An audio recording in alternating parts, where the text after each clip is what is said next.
Then I'll start stream. All right.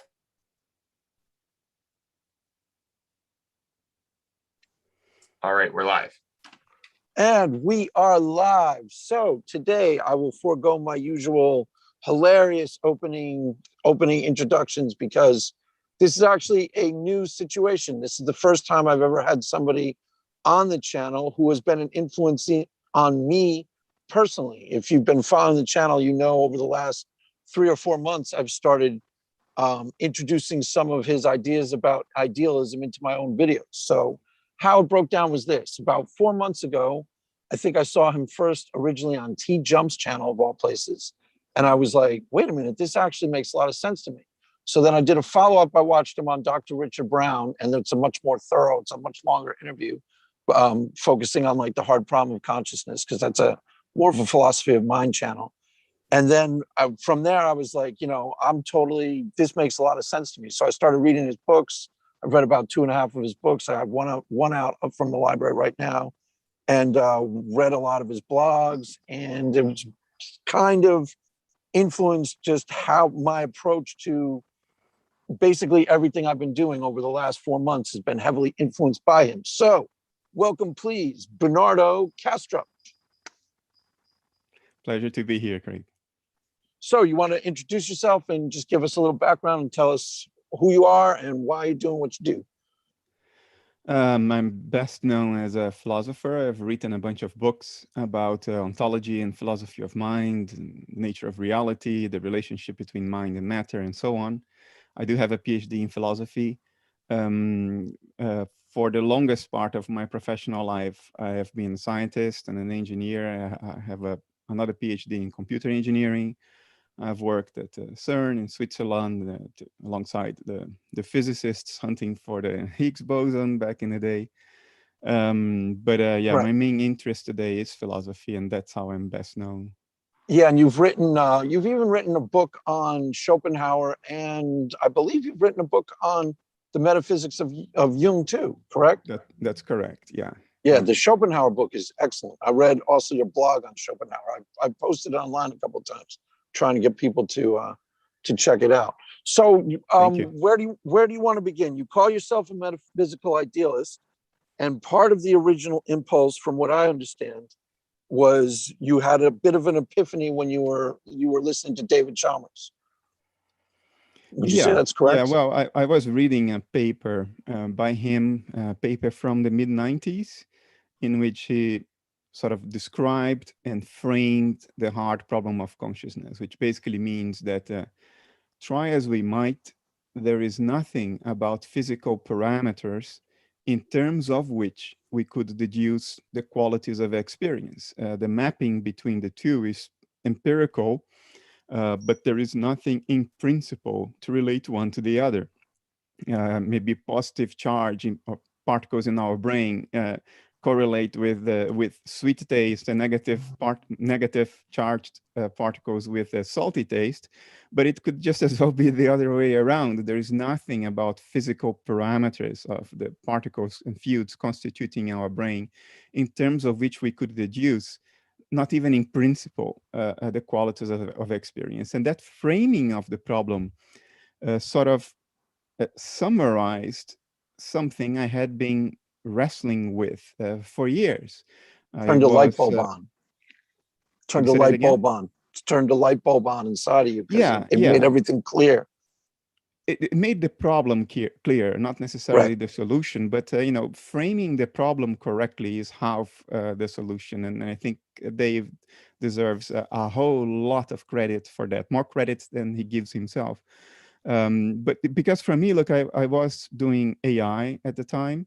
And of course, if you are building a machine that is supposed to be intelligent, you ask yourself, okay, what do I then need to add to this design to make the machine experience its calculations as well, not only be intelligent, but be conscious of its own inner world.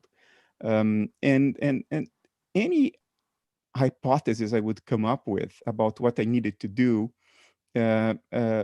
would give me no extra reason to believe that the intelligent computer would have become conscious. And after you've been through that loop enough times, you realize that you're banging your head against a concrete wall. and banging it harder next time around will have no effect other than to hurt yourself. And Dave's framing of the problem sort of made clear to me the futility of what I was trying to do, and made clear the need to sort of take a few steps back just prior to the moment where I clearly took a wrong turn, retrace my steps back to that last moment of reason, and find another path forward. Yeah. And I would say one of the things, there's times where I actually quote either you or Donald Hoffman, who I also got in through you. I watched him on your Essentia Foundation. And one of the things that I've been saying is the in principle, irreducible one to the other, and they're ontologically distinct categories. Like you have, physical parameters and then what it is like to be. And it's the ontological distinction that separates them. That clarified it for me a lot. So I've quoted you directly on that. So you recognized immediately the limits of the materialist point of view. Would that be fair to say? Would that be right? Yeah, I mean, it was not a realization that took place within a second. This is something that builds up over the years, and then at some point you sort of cross a threshold. And reading Dave was what sort of allowed me to cross that threshold, because here was someone who had thought about this deeply and had framed the problem in a way that made the problem very explicit, very clear. So that was a seminal moment for me. Yes. Right. And you were trained as a scientist, which actually shows up a lot in how you use words when you're in interviews, because you use them a lot more precisely than most of the people I listen to. And it's not something you pick up on immediately, but I started noticing it because I've listened to a bunch of your interviews now. And one of the books that you wrote is Materialism is Baloney. So the gradual epiphany, I think being trained as a scientist kind of means you're trained as a materialist. Would you agree with that?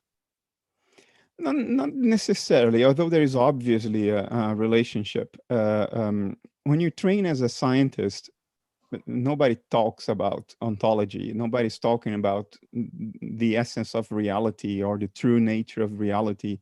Scientists are trained to be able to model the behavior of nature correctly. Right. And you can do that regardless of ontology, regardless of knowledge or lack of knowledge about what nature is. But in reality, most scientists are sort of running a little narrative in their own heads about what nature is. Their work is not about that narrative. Their work is about predictive models of nature's behavior, but they run that little narrative as a sort of a basic operating system that allows them to relate to the subject of their research. And in practice, the vast majority of scientists, at least the ones I have worked with, I mean, I worked at CERN, and the charter of CERN is to study matter at its most fundamental levels. So their materialism was something you would breathe in the air. It was not something that was thought through or explicitly defended. Nobody thought it through. Nobody defended it. Nobody bothered with it. It was just a sort of an unspoken assumption floating in the air, and every breath you took, you inhaled a little bit of that. Right. Well, because that was one of the things that T. Jump actually says a lot in debates when he's talking philosophy of mind, is that like 90% of the scientists are materialists. And it occurred to me that that's probably true, but that's not telling us anything really important about whether materialism is right, because as you pointed out, it's part of the atmosphere you're raised in. So that's like saying, 90% of Christians are Christians, or 90% of fundamentalist Christians believe in Christianity. It's not telling us anything. If you'd ask them, I don't think you would come up with a 90% figure. I think it would be quite a bit less. Even philosophers, the figure would be quite a bit less. But you see, even a scientist who would say, I'm a materialist, what the scientist, except for the self-declared spokespeople of science that you watch on television, and most of them are not scientists at all and have never been practicing scientists, but most practicing scientists that are actually there laboring away in the laboratory every day and helping us, win over COVID and send a rocket to the moon and all these great things. most of them, they work in terms of narratives or convenient fictions, as we call them. It doesn't matter if the world really is material or not at that level. If the story of materialism works enough, in other words, Right. if nature behaves largely as though materialism were true, then that's good enough. And Right. committing to materialism in that sense is not a real philosophical commitment. It's a pragmatic approach, a pragmatic position to have, because things seem to work as though, in many cases, as though materialism were true, and that's good enough. That doesn't mean that you're philosophically committed to materialism. Right. And that's part of what I think happened with you don't talk about this as much, but I think you've mentioned that you favor the Carlo Rovelli interpretation of quantum mechanics. And I think that that's part of what tripped everybody out, was that it presented a challenge to sort of the hidden assumptions that had I mean, if you go back to the separation between mind and matter, to the days of Descartes, there's a hidden assumption there that had been the operating paradigm. And what you noticed, this is how I see it. Tell me if you agree with this, that you noticed, being a scientist and a philosopher, that hidden assumption that everybody been operating on was probably false. And that's when you started to come up with your idealist interpretive framework as opposed to materialism. Would you call it an interpretive framework, or how do you label idealism? Is it it's an ontology. It's a statement about what reality is, as opposed to how it behaves. The latter is science. An ontology is a statement about what nature is in and of itself, regardless of how it presents itself to us, to our observation. So idealism is such an ontological position. And so is materialism, by the way. Materialism is a statement about what nature is, not how it behaves. So it's not a scientific position, and neither is idealism. None of these ontological positions are scientific. They are only scientific, between quotes, in the sense that some of them can be reconciled with scientific results, and others cannot. And today, I think there is an extremely strong case, I would say, and I would say there is no contest anymore, but some people would dispute that. There is at least a very, very strong case today to say that materialism is not consistent with scientific results over the last 40 years in foundations of physics and in neuroscience of consciousness. And idealism still is. I would say that empirically, idealism is the only game in town if your criterion is that your ontology should be consistent with scientific results and not contradict the latter. Yes, I 100% agree with that. And that's actually where you've been the most influential, because I've been trying to preach that to some degree in my videos, that materialism fails and idealism is the only thing that's tenable in terms of what you just said. Can you explain it more thoroughly in terms of the foundations of physics? I know you don't usually do that as much, but that's one of the things that's been most interesting to me. Sure, I try to explain that in a way that's accessible, because these experiments involve a lot of technical details. I can dumb down anything, so don't be afraid of being too cerebral, because I can make it sound stupid really easy. Okay, I'll try to take it easy. A premise of materialism, or mainstream physicalism, which is a technical term, a premise of it is that the bottom layer of reality is physical entities, be them subatomic particles or fields, whatever you prefer. But these physical entities are primary in the sense that they do not depend on anything else non-physical in order to exist. So we call this physical realism. Physical realism is a premise of materialism. Right. Now, physics, foundations of physics, has now sort of refuted physical realism, because if physical realism were true, the properties of physical systems should not depend on observation. Observation should merely disclose to you the properties the system already had in and of itself just prior to observation. But as it turns out, that's not the case, because if you have two entangled systems, and on different ends of the universe or different ends of the earth, to make it a little bit more practical. What one investigator chooses to measure about physical system A changes what the second investigator sees about physical system B. Now, if physical systems A and B had physical properties in and of themselves, then what you choose to measure about A should not change what B is. But it turns out that what you choose to measure about one changes what the other is. Physical realism is thus debunked. Now, the solution to this is to realize that physicality is not the thing in itself. It's not the bottom layer of reality. It's just an appearance of a deeper, in principle, hidden reality. In the same way that images on your television set are not, suppose you're watching a football match on your TV. The images on your TV are not the match. They are an appearance, an image of the match, but the reality is the match happening in a stadium somewhere, not inside your TV set. And that's how we explain these correlations that have now been proven in quantum mechanics over the past 40 years. If you were to buy 2 TV sets and watch the same football match at the same time on each of the TV sets and on a different sender, on a different broadcaster, and assuming that the broadcasters would have their own cameras, the images would be correlated, even though the TVs are not communicating with one another. Now, is that a shattering surprise? Of course not, because we know that the images on the TV are not the thing in itself. They are just appearances. They are correlated with one another because they are both images of the same thing. And that same thing is not the images on the TV set, it's the football match in the stadium. So that's not a surprise. And what quantum mechanics is showing is that when we look at physical systems, we are in that exact same position. We look at 2 TV sets and they are correlated, even though they don't communicate with one another.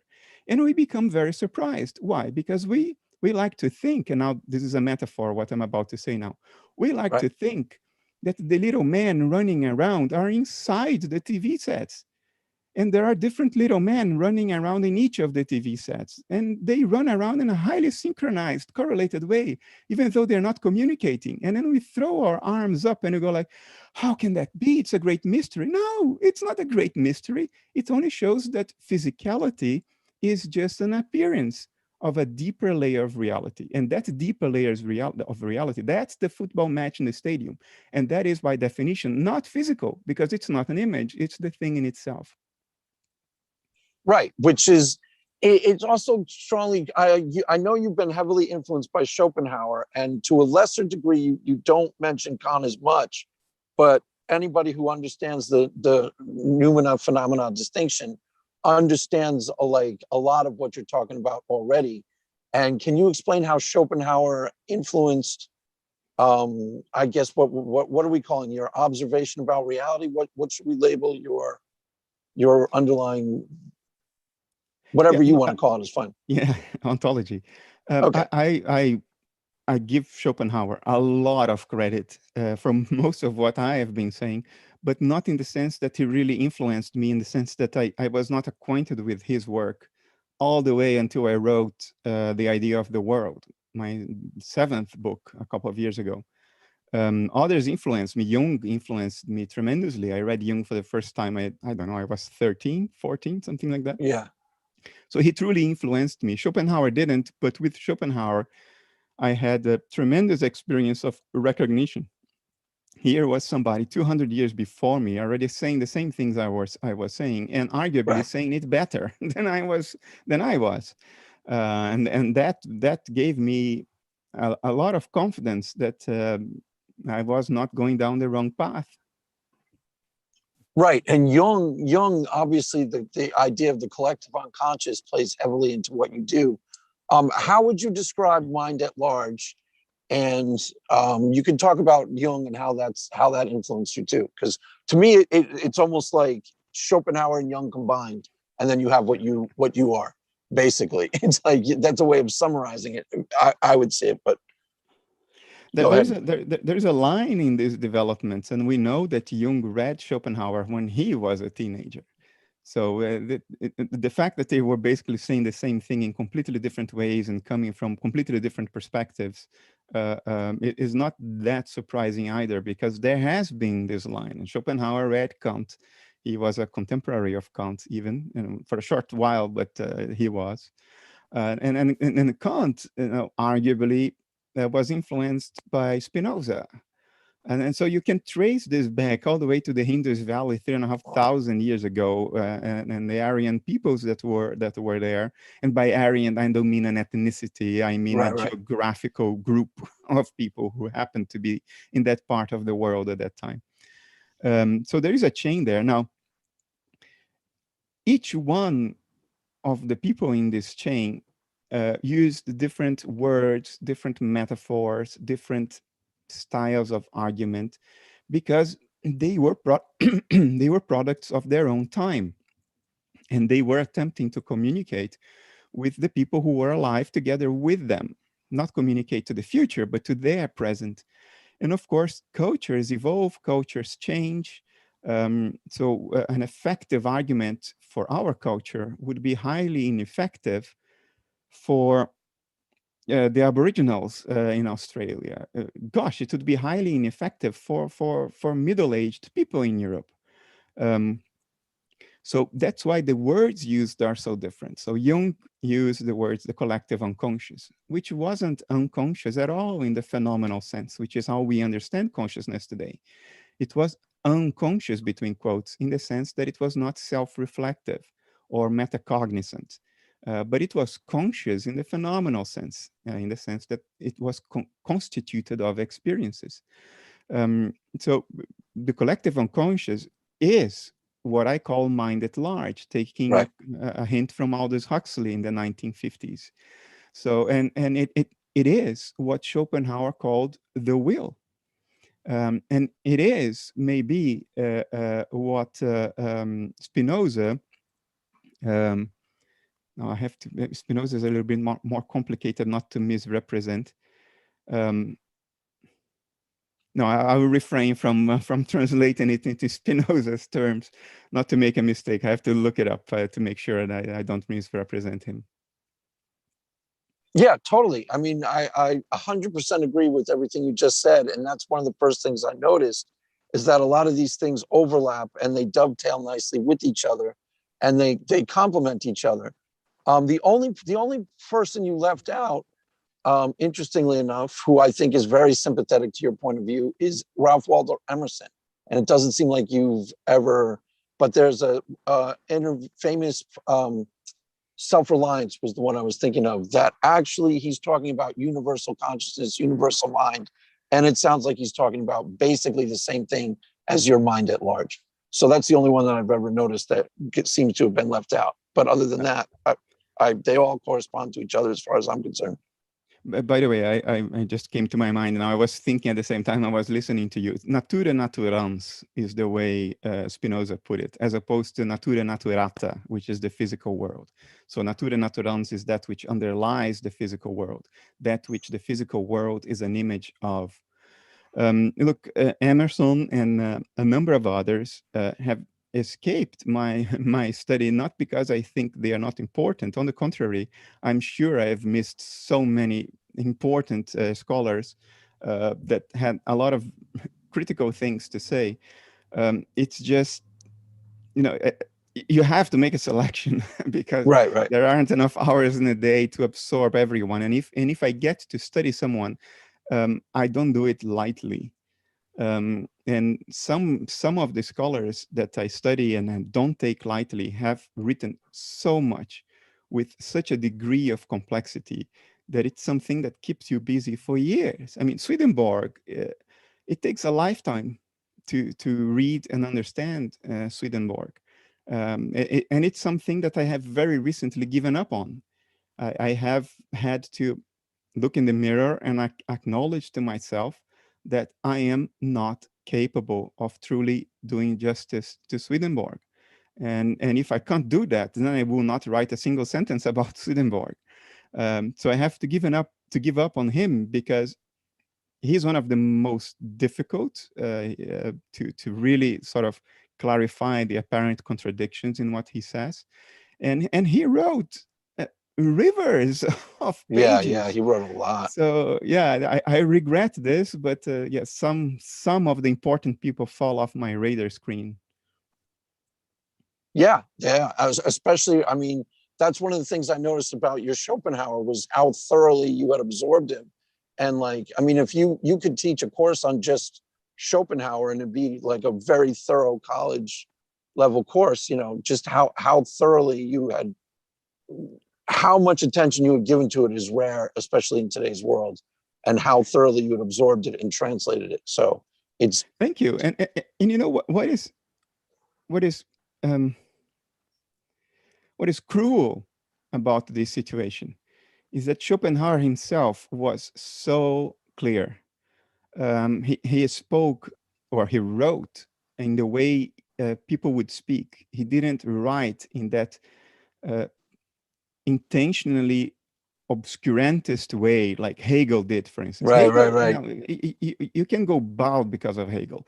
It's so frustrating, and you get so pissed off by trying to read Hegel, because you see that he complicated things just for the sake of it, to look so he would sound very scholarly and inaccessible to the populace or something like this. I disdain that attitude.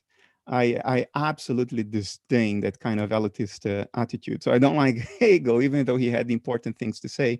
But Schopenhauer didn't have that attitude at all. Schopenhauer just said it, you know, as clearly as one can say, and he repeated it each point like 10 times over in different words.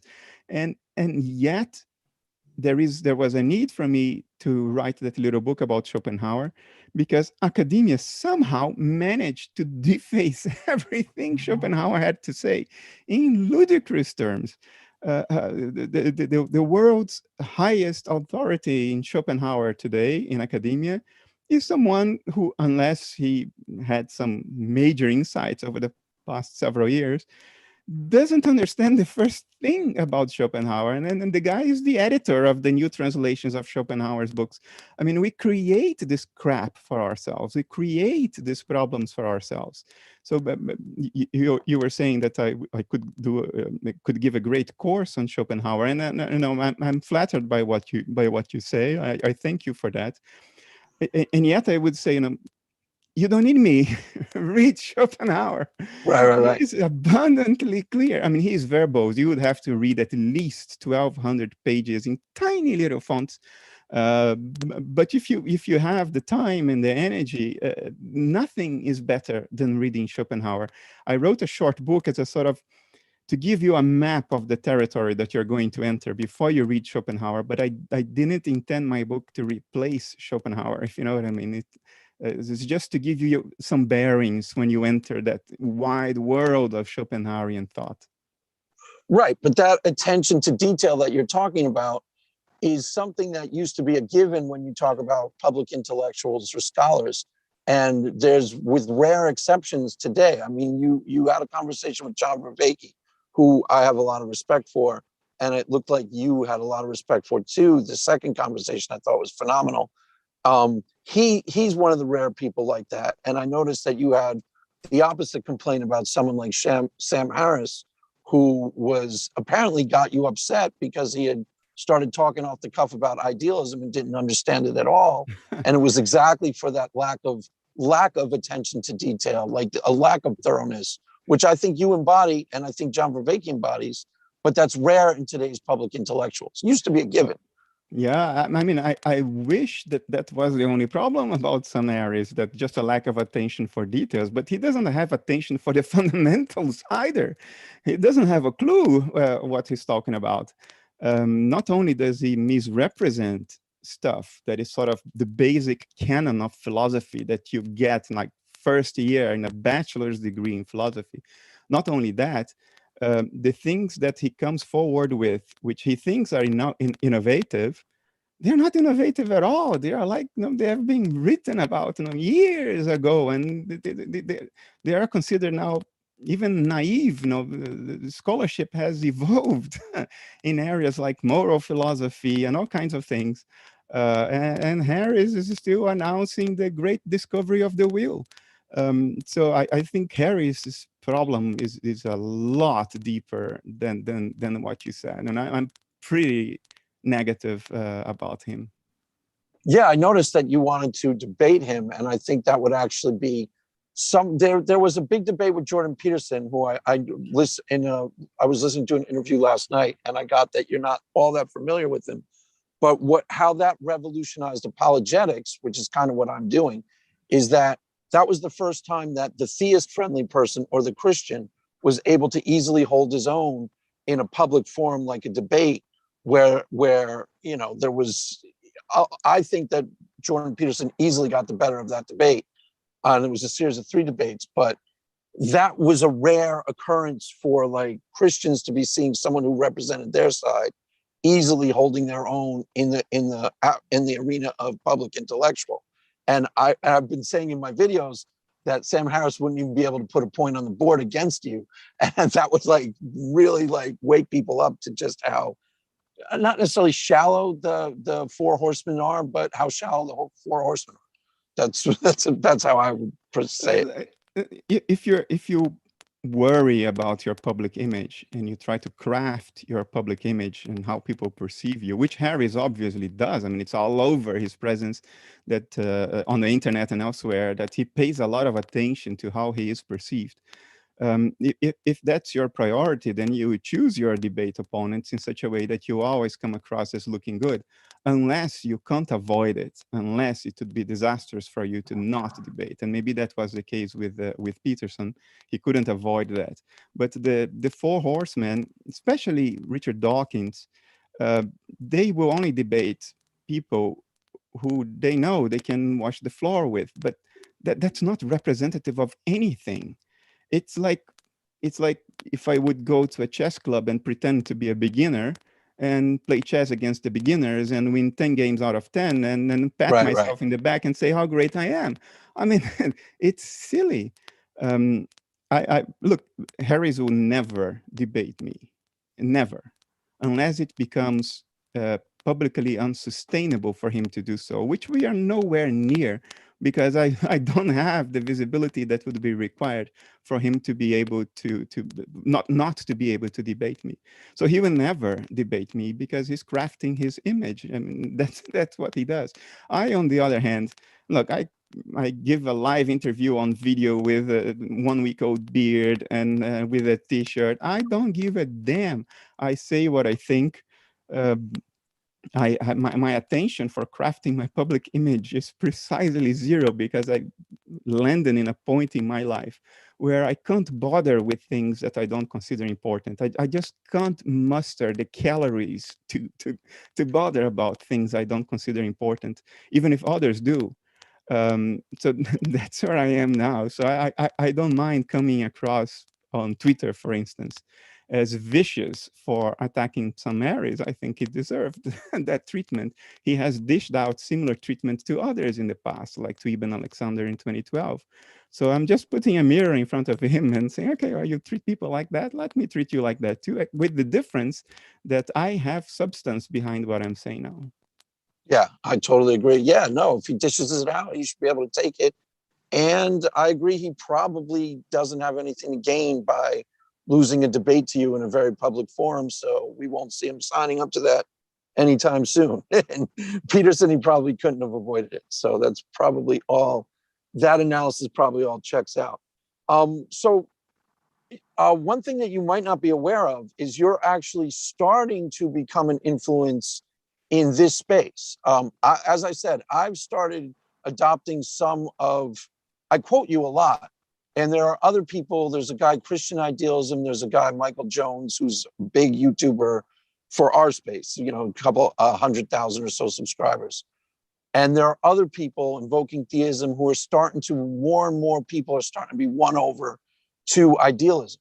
And you get mentioned a lot more frequently than you did like 4 or 5 months ago. So it's not out of the question that you could become a big influence moving forward. I mean, you do a lot of interviews, and you know, you're very easily to lay hold of, and I don't know if you see the connection, but to me, it was a natural thing. Part of the reason why I started paying attention to you is mind at large and God. You have some empirical justification for mind at large, but to me, that's mind at large and God are like, that's almost the same thing. We're talking like tomato, tomato. I don't know how you see it though. If I can play a role in helping revitalize religion in the West, I would be only happy if that happened, because I think one of the main crises we face in the West today is a religious crisis in the sense of a lack of religion. And I'm not talking about institutions and dogmas and moral codes. I'm talking about religion, a connection to transcendence, which we've had for arguably the best part of 2000 years, but since the 19th century, we've lost.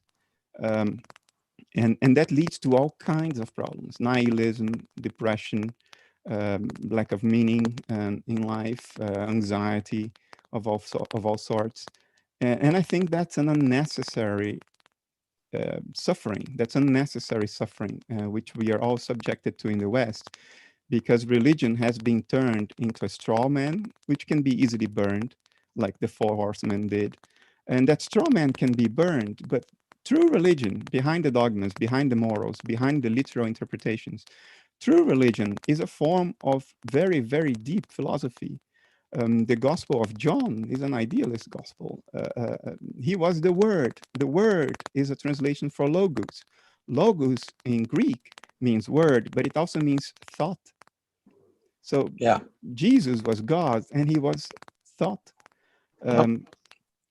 So if I can play a positive role in sort of revitalizing true religion, not dogma, not arbitrary morals, but true religion, I would be only happy. I would die even more satisfied and content than I already am with my life. Well, actually, that's phenomenal to hear, because not only do I think you will, not only do I think you could, but I absolutely think you will. I think what you're bringing to the table is there's the training of a scientist is obvious.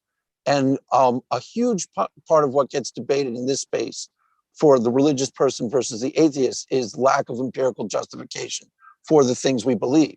Now, you've grounded almost everything of your philosophy in empirical justification, and where there's evidence that is supported by the data or the facts, you provide it in almost all of your books. So what you are doing is giving that grounding to, what I would call true religion. Yeah, exactly as you had explained it. And I think you will be revolutionary in that sense. And Donald Hoffman too. I think he's very similar. A lot of overlap between you two. I don't know if you.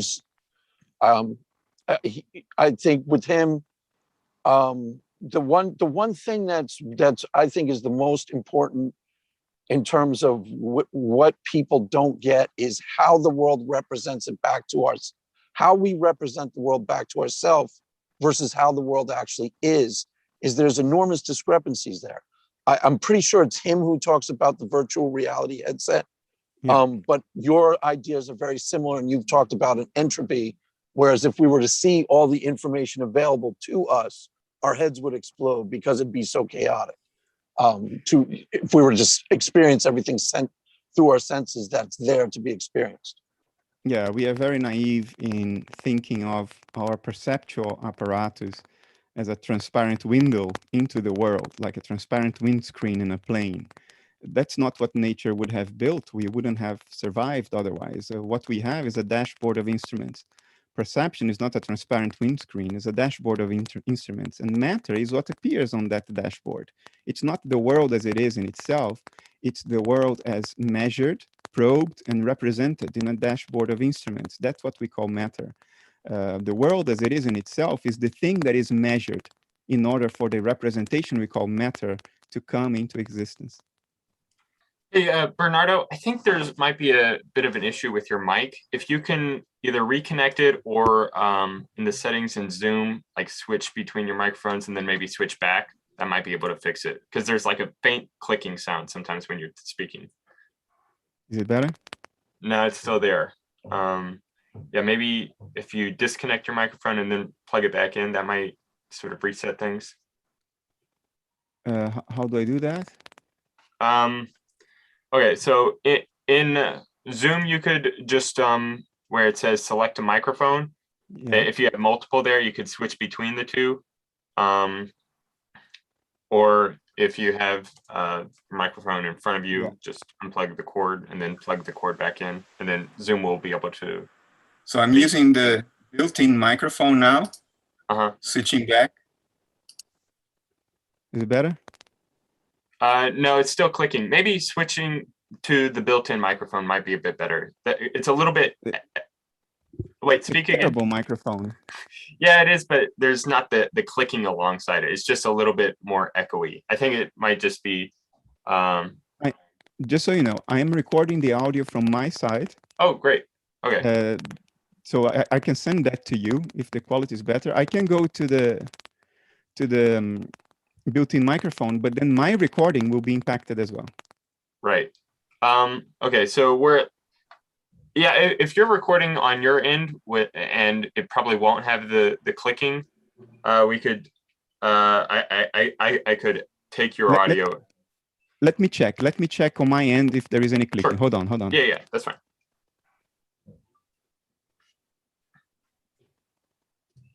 Let me check on my end if there is any clicking. Hold on.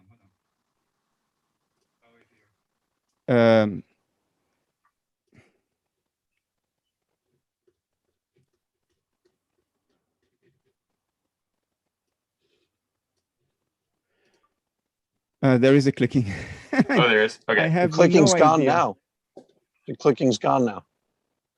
Yeah. Speak now. Let me see if I can hear Test 1, 2, 3, 4. it. Oh yeah, it's all gone. Oh, It's all okay, gone. good. You fixed it. It might have just been like from whatever software you were using to record. I think I fixed it, John. You gotta let me do. Yeah, you gotta let thank me you. Thank you, Craig. You're welcome. All right. You guys may carry on now. So yes, I think that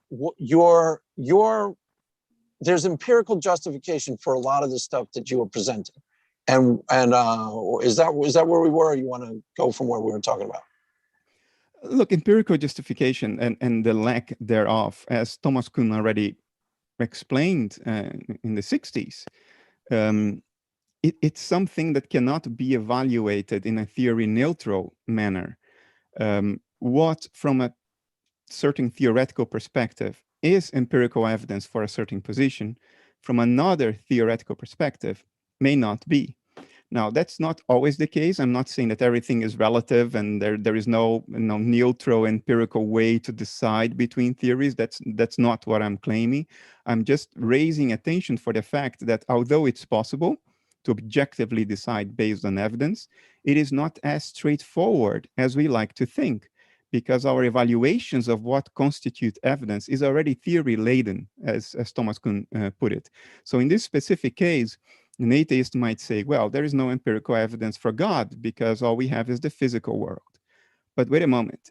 If the physical world is an appearance of a deeper layer of reality, and that layer is mental, then the only way to have empirical evidence for the presence of that mentality around us is what we call the physical world, because the physical world is the empirical evidence for the underlying mentation.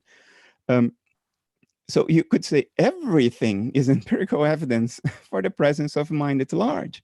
And so you would say, well, then you cannot decide between idealism and crass materialist atheism on this basis. So we have to dig deeper. Indeed, I would acknowledge that. You have to dig deeper in order to decide on this question. But the result of digging deeper is that idealism holds and materialism doesn't. It faces insoluble problems.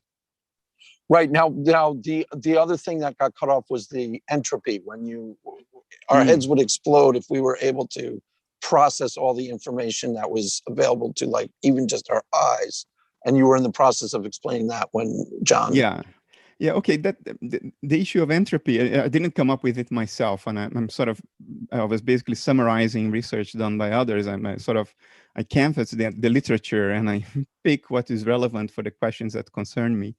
But the argument there is mathematically extraordinarily complicated, even for mathematicians. It took me weeks to really sort of go through the argument in a paper that is like 8 pages long. But once you understand it, it's pretty self-evident. You might even ask, why do we need all that mathematics? And the idea is the following. We cannot assume that there is an upper limit to the variety of states of the world out there. It could be infinitely varied, for all we know.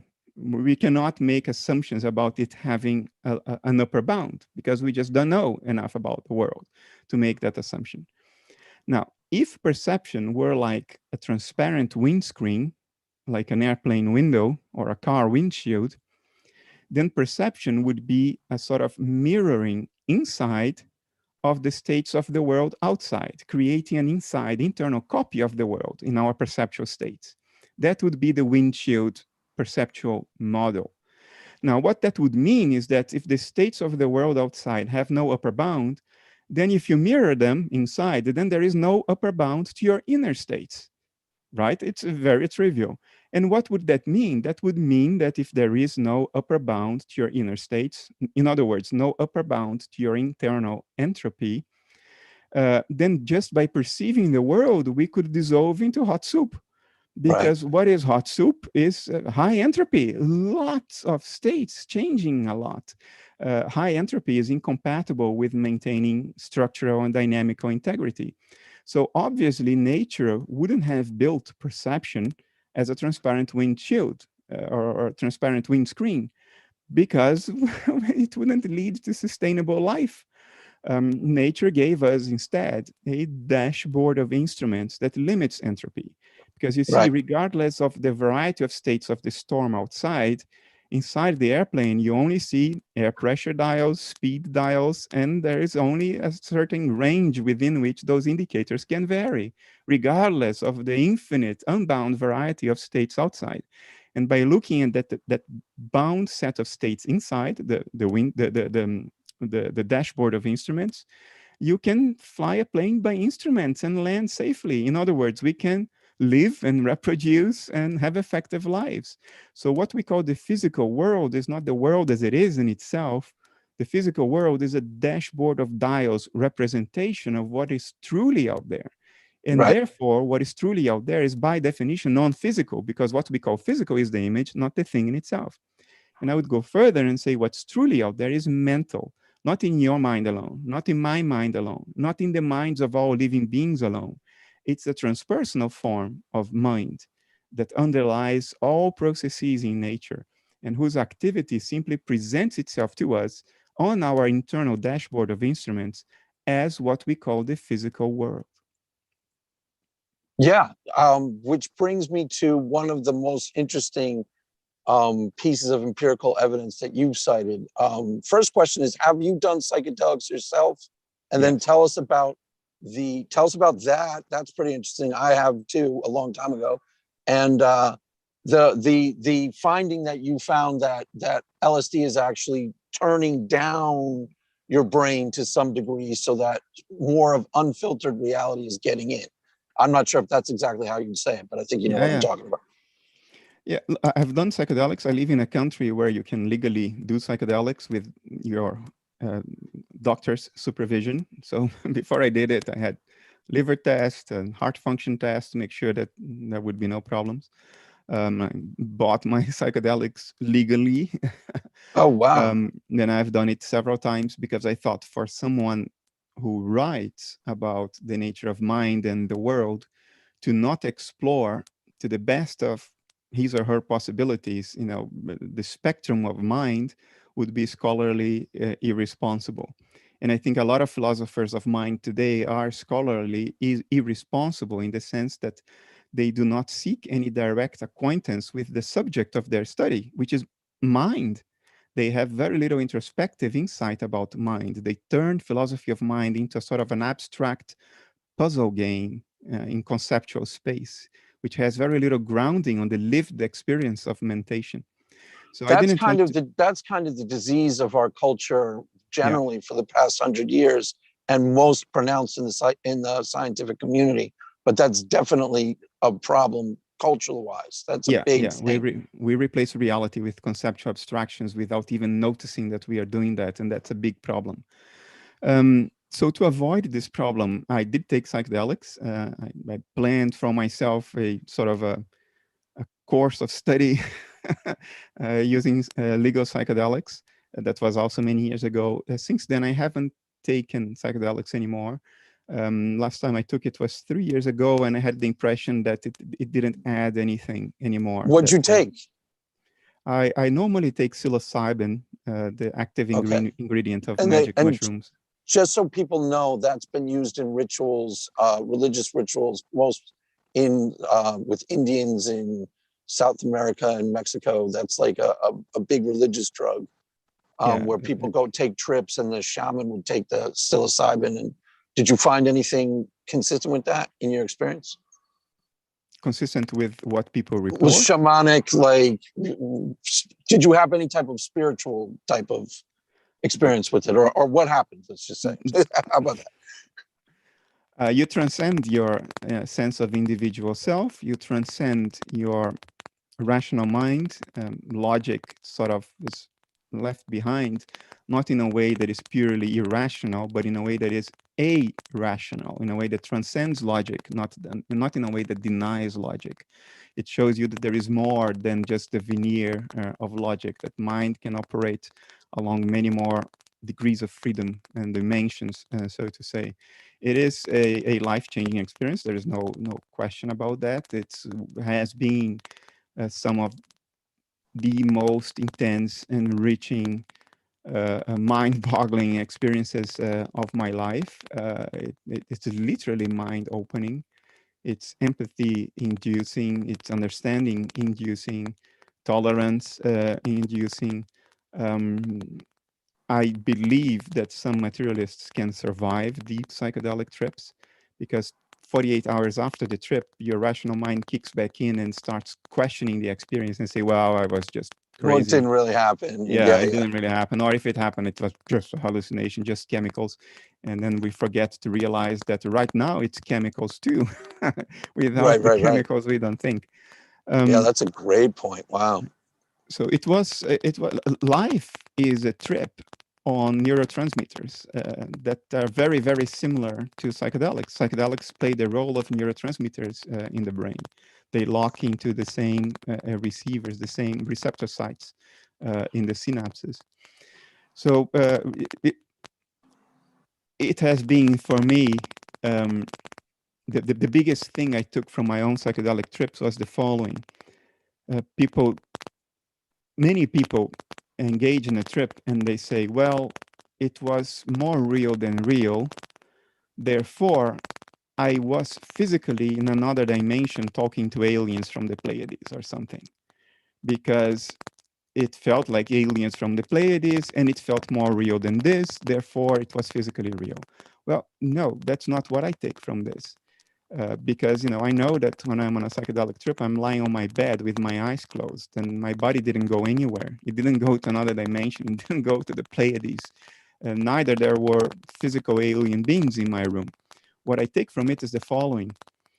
If a psychedelic trip, which is eminently and unquestionably mental, can feel much, much more real than this right now, and it does. It feels a lot more real than this right now. This pales in comparison to a deep psychedelic trip in terms of its sense of reality, its accompanying sense of concreteness and reality. This pales. A psychedelic trip feels a lot more real and more concrete. A deep one, not a low dose, anyway. Not a weak one. Yeah. But what I made of it was very different. What I made of it was the following. If that was mental and it felt more real than this, then this is mental too. What reason do I have to think that this now isn't mental? Because I was in mental space unquestionably 24 hours ago, and I was convinced, more convinced than I am now, that it was real then. So on what basis do I now say that this is not mental? Well, this dovetails very nicely with the conceptual, logical argument, and empirical argument, objective argument for idealism. although it's eminently subjective. So it dovetails with it, and sort of it's the subjective mirror image to what is essentially a very objective empirical logical argument. And that gives me even more confidence about the notion that we are going in the right direction here. Yeah, that's a great point. Sorry to interrupt again. I just wanted to let you know, Bernardo, the clicking is returned in the mic. I'm not sure if you can do whatever you did before to maybe correct it. Is it better if I stop the recorder? Okay. Right now, I don't hear the clicking. Yeah. Okay, then I would just stop recording from my side. Okay. Yeah, and we'll have the recording on, and I'll give you the link to the YouTube as well, so that it has everything there. Yeah. I don't do this to have my own copy. I do this because if things go wrong, I can send you guys the recording. Yeah. I'll send what I have up to now to you, so you have at least a backup. But I'm not going to record further. Okay, that should be fine. Thank you. All right. So you reminded me immediately of Aldous Huxley, who I think you even mentioned earlier, when he says if reality, what's the famous Doors quote? If the doors of perception were cleansed, reality would appear as it is, infinite. And that's how the Doors actually got their name. Jim Morrison was like, "That's what I want to be. I want to be the door." Not Huxley, by the way. That's from a British romantic from the 18th century. But I that's interesting because it's always been credited to Aldous Huxley. And he quoted a romantic poet from 18th century England on that. It's a poem. Oh, there you go. Because Jim Morrison thought it was him. That's where he got that from. And that's the origin of the name The Doors. Do you think that what happened is that kind of your filters were taken down temporarily and you experienced to some degree mind at large? I mean, that seems to me. Go ahead. I don't think the filters were taken down completely, otherwise I would be dead. I think death is the image of the end of our dissociation. It happens when we sort of reintegrate ourselves into mind at large, into the world at large. But the filters were certainly compromised, and the dissociative boundary becomes more porous, more permeable. And things that you are usually dissociated from because of your inner storytelling, your inner narratives about who you are, what's going on, what's allowed to be possible, what's not allowed to be possible, and so on.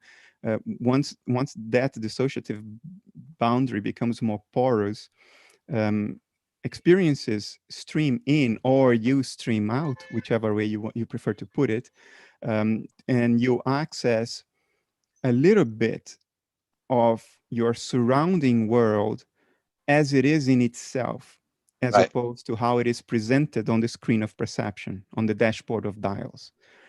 You get a taste for the thing in itself, the cognitive environment that surrounds you at all times, and which appears to you in the form that we call the physical world. But in a psychedelic trip, the dissociation is reduced. So instead of needing to have the intermediation of the screen of perception to see that cognitive environment around you, you sort of become directly acquainted with it because the dissociation is reduced. And what is then the representation on the dashboard of dials of this reduction of dissociation? Well, it's a reduction in brain activity. And as it turns out, all psychedelics, psilocybin, DMT, all psychedelics, LSD, they operate by significantly reducing brain activity levels. They don't increase brain activity anywhere. They only reduce brain activity, which of course is uncomfortable for the materialists, because if experience is brain activity or generated by brain activity, how can you have the most intense, rich, mind-boggling experience of your life while your brain is effectively gone to sleep? Right. It's less active than when you're sleeping and having a dream. So how the hell is this possible? And that has, over the past several years, led to extraordinary developments in neuroscience. Bizarre things are happening in neuroscience now. People are just kicking any sense of plausibility out the window in order to find a way to rescue materialism from the clutches of experimental results. Yeah, well, I mean, my theory is they're ideologically attached to materialism, and that's so they're it's the many worlds interpretation of quantum mechanics. It's the same idea. It's like an outlandish postulate that seems more plausible to ostensibly reasonable human beings, but it's because they're ideologically attached to materialism. That's Yeah, how I see that. absolutely. Confirmation bias is all over the place, and it's very difficult to police. And sometimes you can't even police it because it's presented in a way that holds, but the conclusion just doesn't flow from it. I will give you a concrete example to illustrate what I mean. So let's stick to psychedelics. So materialist neuroscience, because brain activity doesn't increase in a psychedelic experience, your brain doesn't light up like a Christmas tree, it just goes to sleep. Because of that, they have been trying to find out something related to brain physiology that increases during a psychedelic experience. And there is an open season for hunting for something that increases in the brain in order to safeguard materialism. And what they found, the most popular theory now, is what they call complexity and diversity and entropy, this pompous sounding words. And what they actually mean is brain noise. It's brain activity that follows no pattern, no identifiable pattern. Noise, just noise. And what they found is that in a scale from 0 to 100, on average, brain noise increases during a psychedelic experience by 0.005 in a scale of 0 to 100. Now, to call this Wow. minuscule, is the overstatement of the century. I mean, this is a percent amount. It's as good as nothing. And not only that, this is a statistical increase in many of the pairs of psychedelic versus placebo that were studied. In many of the pairs, the effect is the opposite. Brain noise diminishes a little bit. And those people still had the full-blown psychedelic experience. So, and this, look, the claim is that it's statistically significant. I'm prepared to grant that it is statistically significant, even though there are journals in academia today that have forbidden claims of statistical significance, because we know it can be manipulated left and right, and the threshold for statistical significance is arbitrary anyway. It's pulled out of a hat. If you have enough samples in your data, you're going to get a you cross the magical threshold, the arbitrary threshold of statistical significance. Congratulations, it doesn't mean anything. People with black hair who have itched their nose in the past 20 minutes, but 0.5% of the time. Yeah, but having said all this, I'm prepared to grant that it's statistically significant for the sake of the discussion. The fact that it is statistically significant only means that the effect exists. It doesn't mean that the effect is large. It's not. It's a tiny, minuscule, almost infinitesimal. You need a microscope of high magnification to see that effect. And then to even suggest that a tiny percent increase, statistical, in brain noise levels can account for the phenomenology of the psychedelic experience is embarrassing. It's preposterous. But it gets published in the biggest journals of neuroscience out there. Such is the level of desperation to find something in brain physiology that does increase during a psychedelic experience. Future generations will look back to us and they'll go like, oh my God, what were they thinking? Were those bozos thinking? Anyway. Well, yeah, because the conclusion is obvious, especially with the overlap with mystical experiences that people have learned how to give themselves, basically. That's something I've been talking about on my channel since I started, is that the religious experience is something you practice and you learn intuitively how to amplify it for yourself. And there are things that happen they happen to almost everybody. And that's what you're talking about, is some of the same things with psilocybin.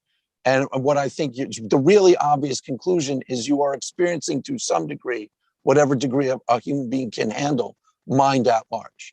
That's how I see the conclusion. The conclusion to me is obvious. I don't know. The other thing I'll say is I started reading Dreamed Up Reality. I think that's the book. I've just started that one. I think that's where you go into this the most, correct? In both Modern Allegory and Dreamed Up Reality. But in Dreamed Up Reality, if you're coming at this from a religious perspective and you are looking for an experience that could be called acquaintance with God or something, that's where you will find the closest thing. Yeah, that's exactly where that's exactly what the part I just read, where I forget, where it was almost like a womb state with you. Is that what you're talking about? Where you felt like you were being born, No, it's after that. It's after that. There okay, is, cool. and I'm not the only one to have had this experience. The psychedelic space has been more or less mapped, so you can find yourself in places that you immediately recognize from what others described. Before you are there, the descriptions mean nothing to you. They are completely arbitrary. But once you've been there, you realize, oh, that's what those guys meant. And one of these places in the geography of mind at large, if you will, is a place where you are confronted with, how do I even describe it? With a mental force that is so much larger than yourself, so overwhelming, so all-encompassing, so morally neutral, that the only appropriate attitude to it is to fall on your knees and prostrate yourself to it. It's awe and reverence. Nothing else is appropriate. Wow, that's it in a nutshell. You know, you probably aren't aware of this, but there's a famous play, Long Day's Journey into Night. And prior to me becoming a Christian, that play was really influential on me. And the last scene, the Edmund O'Neill, who's the stand-in for Eugene O'Neill, starts talking about one of these type of experiences, how he lost himself in the sea and he just got drunk with the singing rhythm of it all. And he says it's like a saint's vision of beatitude. And prior to me becoming a Christian, I recognized that immediately as like, you know, exactly what you're describing, like this sort of, there's nothing left to do but be reverential. And that's a common ineffability. You don't know what to say because there's nothing to say except in metaphor. Yeah. Would you say that? Yeah, and our metaphors will all be completely different. I mean, if you read Ibn Alexander's first book, he talks about the experience of the core. I never described my experiences in the terms he defined his, but because I am acquainted with that space, I know what he was trying to hint at, if you know what I mean. Right, and exactly. He used totally different words than I would have. But I know he's been to that place. And I think I've been there as well. Maybe not. Maybe it was just a hallucination. Who knows? But I think I've been there. So when people describe it, you think, whoa, it's a zoo. Everybody has seen something else because they're using different cultural references, different metaphors, different language, different modes of description. And you think that it's all different, that they have all been to different places, and therefore you can ignore it all. It's just hallucination. It's very idiosyncratic. There is no underlying reality to any of that. But for any one of us who's been there, we recognize in the widely different descriptions of the others that same place, and we understand that the apparent variety and diversity is an artifact of language, culture, and references. It doesn't say anything about the thing witnessed, if I put it that way. So yeah, there is a unfathomable mental force surrounding us, cradling us at all times. And is it the summum bonum? Perhaps, but there are many facets to it, some of which are unpleasant. I mean, in the religious and mystical literature across cultures, there is always a hint to the notion that to stare God in the face, you're burned alive, you die, you cannot stand that. And I think that's very true. Yeah, that's a common theme, even with Moses. Like nobody looks at God face to face and lives to tell the tale. So there's a lot of, but that's the thing that you're this is something I've been saying a lot, because prior to me becoming a Christian, I had read a lot of different, like the Tao Te Ching, Bhagavad Gita. So I started seeing the commonality amongst these different types of revelations, that they're highly specific, but at the same time, they're also very, very, there's a lot of more overlap than people realize. I recognize that immediately. Like I showed my mother the Tao Te Ching a long time ago when I was like 25, and she's like, this is exactly what I learned in Sunday school. That was her first comment. You know, this is exactly what they taught me in Sunday school. This sounds like Jesus. So there's all this overlap between a genuine, I would call a genuine religious revelation, or a genuine mystic revelation, or a genuine, in your case, experience of mind at large. I think there's all sorts of overlap, and people are talking about the same thing. That's how I describe what you just said. You talked about Aldous Huxley before. He wrote the definitive book on this, The Perennial Philosophy. Yes, I know it. I've read it, and I think John's read it, and we have a couple perennialists who are big fans of the channel. Cool. I mean, I'm very sympathetic to it. I get it immediately, because when you read, like, you know, different, like a Buddhist monk who's gone really hardcore with this, it sounds very similar to a Christian from, you know, to St. Francis of Assisi or something. There's a lot of overlap. Now, are you interested in Christianity at all? How do you relate to, like, for example, Jesus? Is there anything? Do you consider yourself spiritual at all, or is this just like you're interested in this? You strike me as spiritual in the same way that I would say the same thing about John Vervaeke. John Vervaeke sounds to me like a mystic, you know, when he's talking. He sounds indistinguishable from some of the people that, you know, like a Buddhist mystic or something like that. He might even like that I describe him that way. Go ahead. Look, my position is, and it's not only a position, it's not only a conceptual position, it's my lived reality. It's how I live. Philosophy for me is what informs my life. It's not a conceptual game like it has turned today in academia. The reality I live is the reality that this physical world surrounding me is but a superficial appearance of a much deeper layer of reality that has standalone existence. It is mental in essence, and it is unfathomably powerful, and I am immersed in it at all times, relating to it through the intermediation of what we call the physical world, this superficial appearance in my internal dashboard of dials. That's the lived reality that I engage in every day. It informs every aspect of my life, how I see myself, how I see my loved ones, how I see the world, how I see the phenomenon we call life. So you could say that this is a very spiritual perspective, because it's a perspective that keeps transcendence at the center of it. Yeah, I would say it's a deeply spiritual perspective. That's part of what I was drawn to it immediately. Yes, I would call it that. Maybe because of my own past and my preferred use of words, I wouldn't call it spiritual, but I'm keenly aware that because of how other people interpret the word spiritual, it is what they mean by spiritual. And I'm completely in peace with that, even though I wouldn't use the word myself because of my idiosyncratic preferences and prejudices, whatever.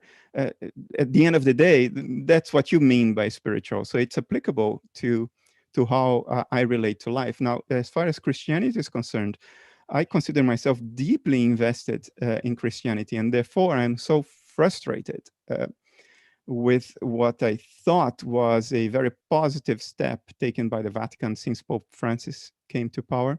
I had the pleasure to meet him for about 2 seconds. Oh, you met? Well, maybe a few more seconds than 2. And my hopes for a revitalization of Christianity were heightened. Now they're down again because of what I perceive to be a unnecessary and ultimately unhelpful but constant focus on morals and sex in particular. It's like an obsession with sex in the church. Like they're just, gosh, let's talk about religion and not sex for a moment. Let's leave that obsession behind. Let's talk about connecting with transcendence, not only morals. Morals are something you can derive from religion, but they are not the foundation of religion. The foundation of religion is God. It's transcendence. Morals is a byproduct, maybe a very important one to keep our society sane and productive, but a byproduct nonetheless. So I became disappointed with that. Now, I normally don't call myself a Christian for two reasons. One, although I have been baptized, I never went through confirmation.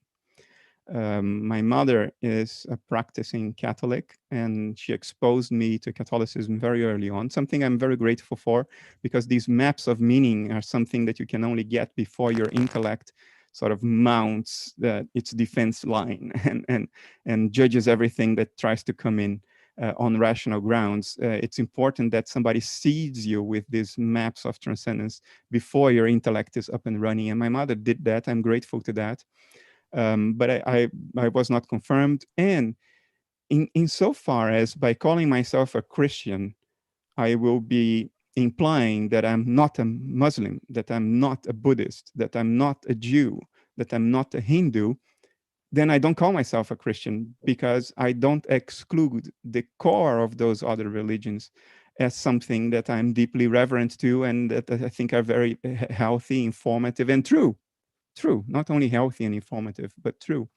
So that's why I don't apply the word Christian to myself. I don't want to by implication, exclude a whole lot of things that I don't exclude. But I am very keenly aware that in the West, the map of meaning, and I'm not using these words because it's the title of Peterson's book. Yeah, I noticed that when you said it. I was like, wait, Peterson. Yeah. No, I noticed the other day that it happens to be the title of Peterson's book, but I'm using it in a descriptive sense. The maps of meaning we get in the West are Christian maps of meaning, and they have been in our collective Western, quote, unconscious mind, the non-metacognitive mind, the dissociated mind that unifies us all. Christianity has been in that Western unconscious or Western subconscious for 2,000 years. It's very, very strong. Yeah. And it's probably the most familiar, most convenient, now convenient is a bad word, most effective, familiar path towards a relationship with transcendence in the Western world. It's much more difficult for a Western person to relate as deeply to Hindu symbology and mythology than to Christian symbology and mythology. For a Western person, for most of them at least, there will always be that sense of alienness to the mythology, symbology, and the cultural background of another culture, because we are riding for 2,000 years the wave of Christianity. Yeah. So I think, in my fantasies and dreams, churches would no longer be just museums as they are now, to my despair. You go to Cologne's Cathedral on Sunday for Mass, and maybe 5% of the people there are there for the Mass. And the rest are walking around taking pictures because they just arrived in an excursion group from Korea, from Japan, from Russia, and from South America. And it's tourism. So in my fantasies, we would recover the vitality of our religious lives. And to do that, I think we need a renewed focus on liturgy as opposed to guilt and morals. Perhaps we need sole focus on liturgy, at least until we sort of get our act back together a little bit, because right now we are in the desert of nihilism. And I think, I'm convinced it has something to do with the epidemic of suicide and depression and anxiety and meaninglessness that we live through today. So in my fantasy, Christianity would be at least as vital as Islam still is today. Islam, of the great religions, is by far the most vital and alive, which is not to condone terrible acts done in the name of Islam, just as I don't condone terrible acts committed in the name of Christianity, like the witch burning or the you're talking about a sense of transcendent meaning on the ground floor, yes, available yes, to each and every person. Whereas, absolutely. like, once upon a time, 1680, people were populating that Cologne Cathedral. It was just as majestic and awesome, but people were actually partaking of it as a part of their life. And yes, that's what you're talking about. Yes, and I that's 100% what I'd like agree. to see again. Look, when I see a Muslim prostrating themselves 5 times a day towards Mecca, in an act of surrender to a higher force, it moves me sometimes. And I feel even a little bit, envy is not the right word. Jealousy is not the right word, because it's not something I'm trying to possess and take away from them. No, I see that as an example of religious vitality that we in the West real are in life. terrible need Right. of. Yeah, Yeah, we absolutely. are starving here. And they have that. I find that magnificent. The Muslim call to prayer. If the ringing of bells in Christian churches had the same vitality today that the Muslim call to prayers has today in the Muslim world, we would be in a much, much better world. So yeah, in my fantasies, that would come back without the evils that have been committed in the name of Christianity, the Crusades, the forced conversions of colonized peoples. I mean, millions have died in the name of Christianity, horrible deaths, either by burning or by drunkenness, because the nihilism imposed on Aboriginal cultures because of forced conversions. So without any of that evil, but only the silver lining that runs through religious activity in all of the world's cultures. And that silver lining is that you have a relationship to something that is eternal and infinite. That is the silver lining. And that's what we are in the most dire need of in the Western world. So my fantasy is Christianity would return to recover that, but not with the evils. Sorry to jump in here. We have this same fantasy, same exact page. That's what I thought you would say. Go ahead, John. Exactly. Yeah, I just wanted to say we've been going an hour and 20 minutes now, and Craig and I want to be respectful of your time. So if you need to go off, or if you have enough time, we could go through some questions. Maybe take a break. If we wrap up in 5 minutes, then I'm okay. If it's going to take longer, I need to take a bio break. I need to go to the toilet. But I'm okay to go on longer. Okay. If you want to take a break now, that'll be great. I can start going through questions, and then we can get back and just keep going until. Okay, sounds good. I'll take a quick break. Give me 1 minute or two. Okay. Yeah, that's fine. Fair enough. So we got questions. Who's in the audience? Let's see. Good? We've got quite a few people in the audience. Let's see. We've got SJ. We've got SJ. Brenda. We've got Jeff Williams. Let's see. We've got Philip Mueller from Twitter. Oh, cool. Finding Truth, Santi. So yeah. Wow, the whole crew. Yeah. Does Jeff have a question? Jeff, ask a good question. Yeah. If anybody has questions, go ahead and put them in. I'll sift through them. I had a couple questions of my own that I want to swing through by Kastrup. Yeah, because I just listened to his book, the collection of essays. What is it that he just recently put out? So yeah, I got a lot of sort of stuff to dwell on there. Yeah, there's a lot to it. I wasn't expecting him to be so openly like rooting for Christian transcendence as he was. That's cool. Yeah, it's good to know. I definitely get it, because like for people that are born in the West, you're sort of like born into this sort of, I don't know, understanding of the individual and the power over nature and things it's like that. Part of the air you breathe, whether exactly. you notice it or not. Like one of the things I was even going to talk about in a video is like even Matt Dillahunty, Christianity so informed how he was raised that where Christianity begins and his own ideas ends.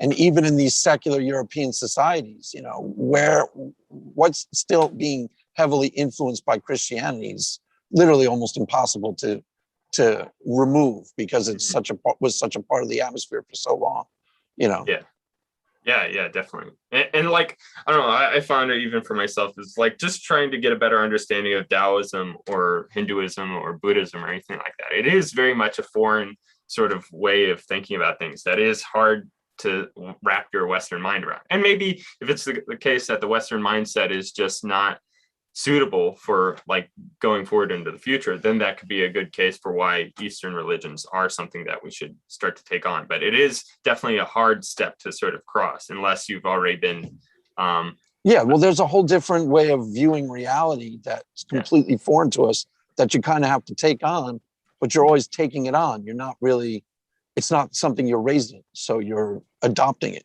You know, it's like a foreign language. Yeah, it's easy to feel inauthentic when you're like taking on another religion. Give me one second.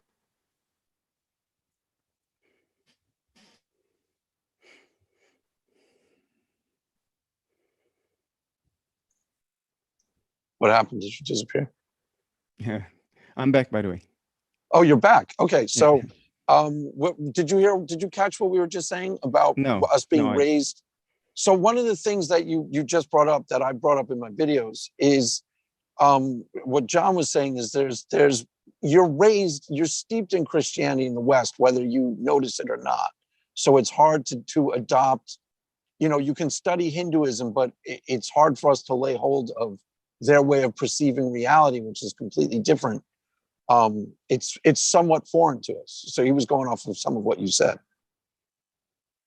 Yeah, I agree. I think the easiest, most accessible, most effective way for us to restore some form of culturally endorsed relationship with transcendence is through Christianity. We have 2,000 years of momentum going with that. We can all relate to it. Even if we are atheists, we have grown up surrounded by Christian symbols that were already implanting themselves in our psyche before our intellects were fully formed.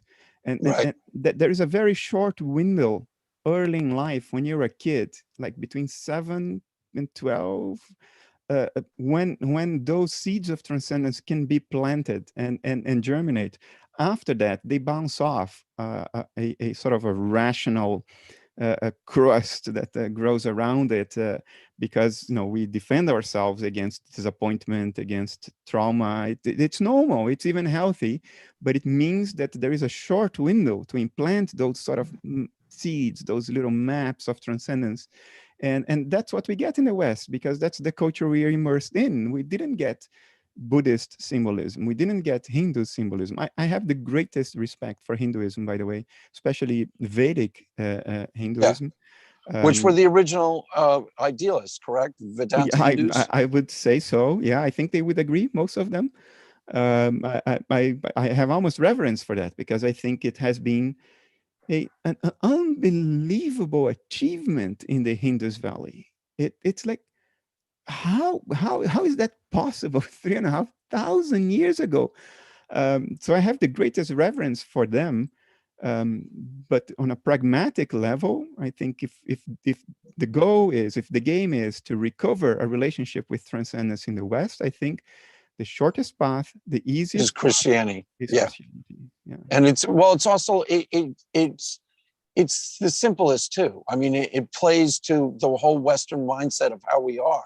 You know, like it would take us, I was talking about with Buddhism, I think I even said this in a video I was making, you know, the Western version of Buddhism is more like a meditation practice, but to lay hold of what Buddhism actually is with the Four Noble Truths and what nirvana actually means, the attaining of nirvana, be really hard for like an average 23-year-old Westerner to even get close to that type of metaphysics. But they could go to church tomorrow and have an experience that was transcendent in nature to some degree and be laying hold of some of your mind at large, you know, some of what I think you see is so valuable in the transcendent experience as it relates to mind at large. You know, they could do that tomorrow, but to become a Buddhist the way a Buddhist is, I'm not even sure that could happen. And you see, what happens is then that we create false versions of those other religions, because Sam Harris, you could say Sam Harris is a Buddhist, not according to any proper definition of Buddhism. But in the West, we've turned Buddhism into sort of a set of techniques to feel better. Right. That's not at all what religion is about. Yeah, religion is not about feeling better. Who said that the goal of life is to enjoy it?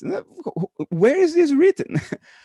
Religion is not about feeling better and solving your problems and becoming unstressed and living longer and avoiding cancer.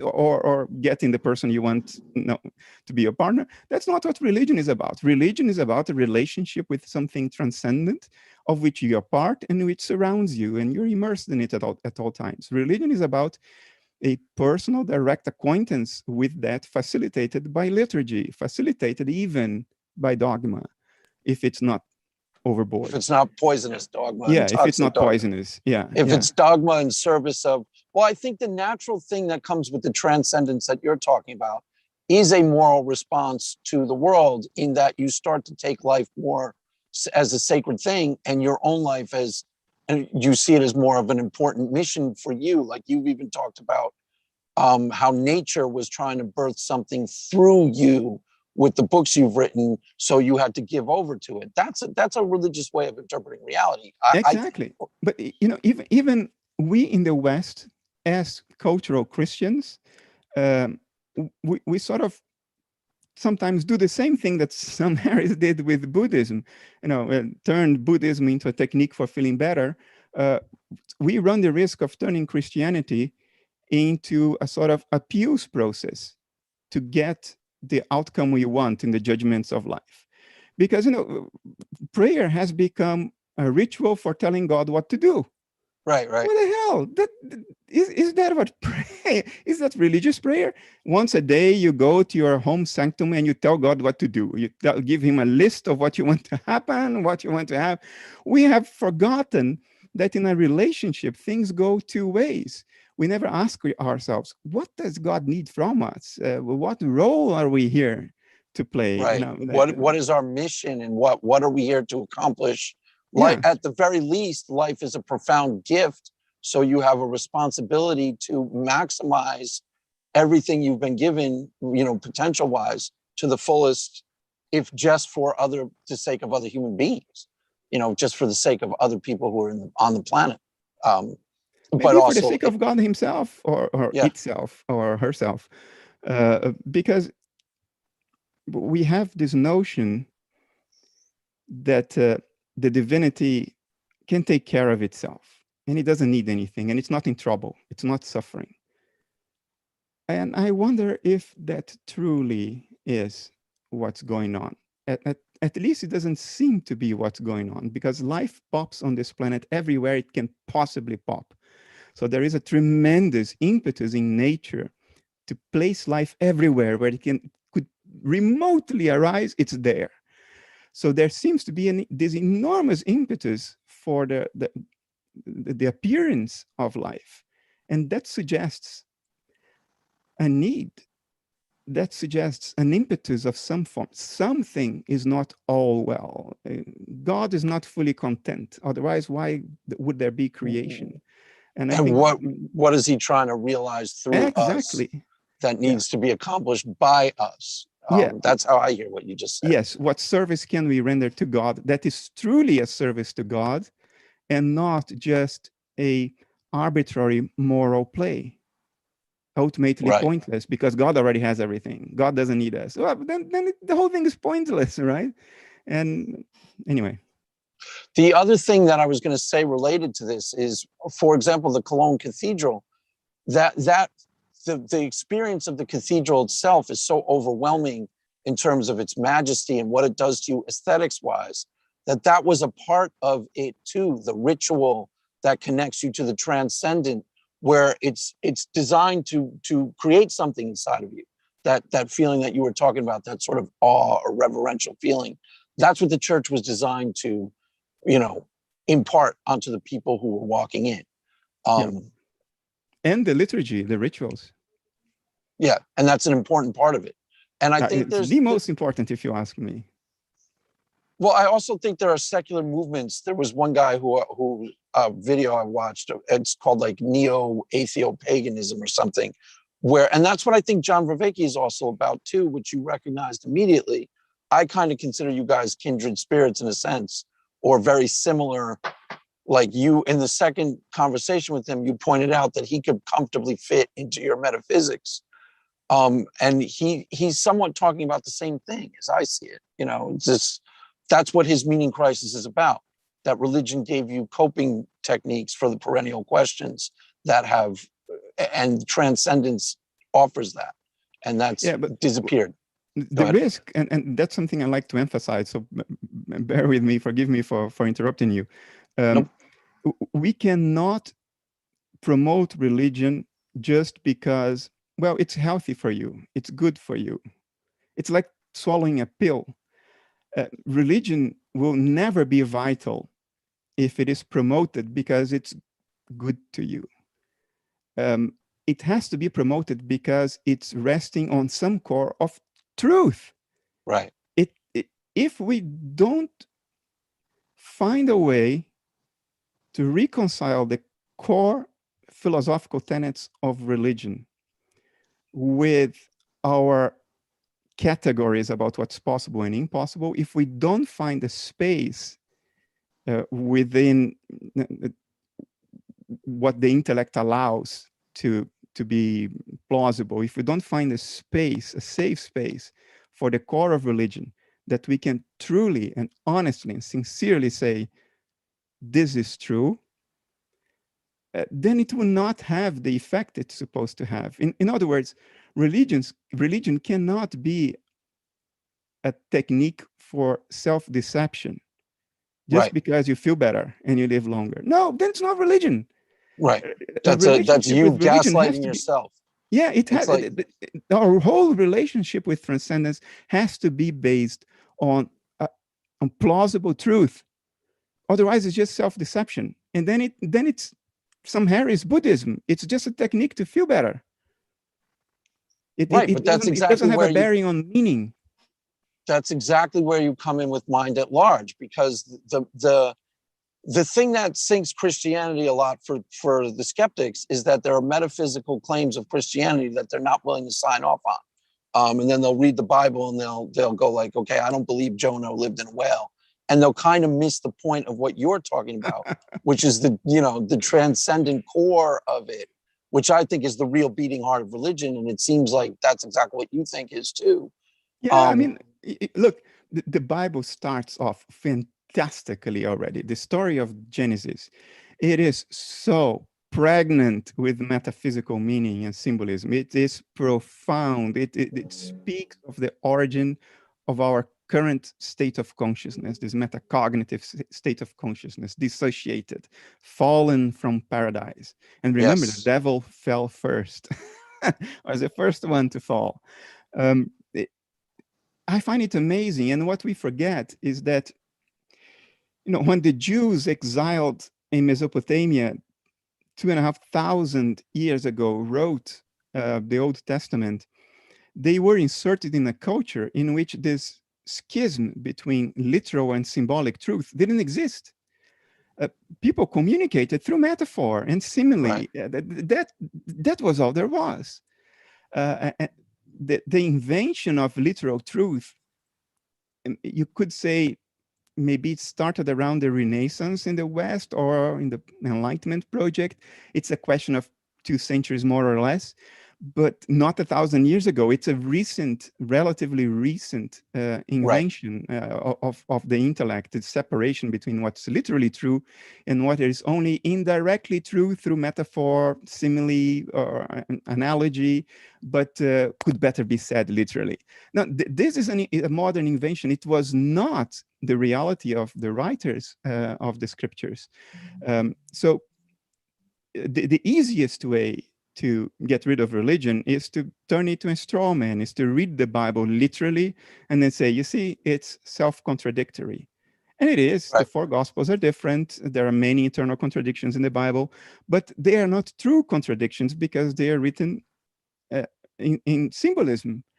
And symbolism is a way of projecting something that is way beyond our capacity to understand onto a surface that is amenable to understanding. So you can think of it as seeing the shadow of a cylinder on a white wall. You don't see the cylinder, you only see the shadow. Now, in one way of looking at it, the shadow is rectangular. In another way, the shadow is circular. And you might say, oh, the rectangle contradicts the circle, so religion cannot be true. No, it can, because it's talking about this cylinder in 3 dimensions, not the 2-dimensional shadows or projections. So you burn a straw man of religion and you beat your chest as a great intellect and you say, my job is done. That's the that's Right, but Richard you've Dawkins. actually, but One you've of the actually, most mediocre intellects to grace the airwaves. But anyway. no, I 100% agree. And actually, going back to Schopenhauer, he was talking about sensu allegorical, is how you should be reading a religious text, especially if you don't share the metaphysical claims. Because it wouldn't have even occurred to them back then to say, well, did Jonah really live in the whale for 3 days? That was like, what? That's not the point of the story, dude. You know, there's a symbolic core is what the story is trying to communicate, which is what it is actually about. And, you know, yeah, they're being as dumb. That's what I point out a lot, is that the four horsemen read religion as if they are fundamentalist Christians, and they're not. So there's like, what are you doing? You know, you're just trying to defeat it. Well, no, that's the way to look good, you know, to beat your chest and say, I won, I wiped the floor with the opposition. If the goal is to look good, and yeah, anyway, I don't want to question the psychological motivations of people because I don't have access to them, but it looks very suspicious to my eyes. No, I think it's deeply suspicious. It's just a way of trying to feel smart by dunking on something and then taking the easiest straw man version of it so you can dunk on it more successfully. Yeah. And, you know, that's what you're talking about is what religion actually is. And it's a lifetime of deep thought and relationship to the transcendent. And it's actually requires humility, which is what all religions teach to one degree or another, that you have to humble yourself in the face of these, you know, profound questions, I think. Well, I'm pretty sure you'd see it the same way, right? Absolutely. John, And I agree with you. It's core to religion. This I will go back to Islam again, because the word Islam means surrender. It's right. Core to religion, the ability to surrender to something that is way beyond your egoic whims, your little desires and fears. I think it's essential to religion to realize that we are part of something that far transcends our personal agenda, and to be willing to be in service to that over and above your own egoic little individual personal agenda. It's the way to make life being meaningful at all times, despite all the suffering, which is not going to go away. Religion is not about making you feel better. Religion is about making you reconnect with something that is true and underlies every word you say, every movement you make on this planet. This attitude of surrender, of service, I think is core to religion. Yeah, and I think it's core to life if you want to live well. Yeah, absolutely. It's the only truly path that makes any sense. Even if you want to be like a great scientist, you have to have appropriate reverence for the truths that have come before you, and like, you know, appropriate reverential attitude towards your chosen profession. You want to be a great musician, same idea. You have a humility there and a all-consuming passion, I guess you would say, and that's a big part of what it means to really truly live to some degree. And that's ultimately what I think religion is too. And this is how science began. You said even scientists. Yeah, that's how science began. Newton was a profoundly religious person. Most scientists in the early days of science in the 17th century, their approach to science was the humility of slowly unveiling the magnificent creations of God. That was the attitude. This attitude of reverence, of delight to be in service, of discovery of the mystery. And it's radically opposed to the attitude today, which is also a religious attitude in science, but in a dysfunctional way. The attitude today is to control. Yeah. How do we predict nature's behavior so we can leverage it for our own little benefit, for controlling, so we can kill the cancer and make lots of money and buy the yacht and have sex like the world's going to end tomorrow every day. I mean, this is what we've turned it into. We've turned it into a technique for control, as opposed to a avenue of wonder, which was the original attitude of science. We are psychically very, very sick today, so sick that we don't even know we are sick. Yeah, I agree. And actually, it's not a coincidence that materialism is also linked to materialism, the philosophy of like acquire, acquire, acquire, you know, get the cool house, get the good job, and you're going to be happy. And everybody finds out that it's hollow at the end of it. It's not a coincidence that that's associated with materialism and metaphysics of, you know, I think it's not a coincidence. So yeah, and then the approach to life that you're talking about is the approach of the sage, basically, and it's what the wise people in religious traditions have always understood, and even the wise people who were scientists and philosophers understood in their approach to life. You know, you find that they live very simple, humble lives of service of whatever their chosen, like either their writing or their. Go ahead. I understand what you're saying. I agree with you.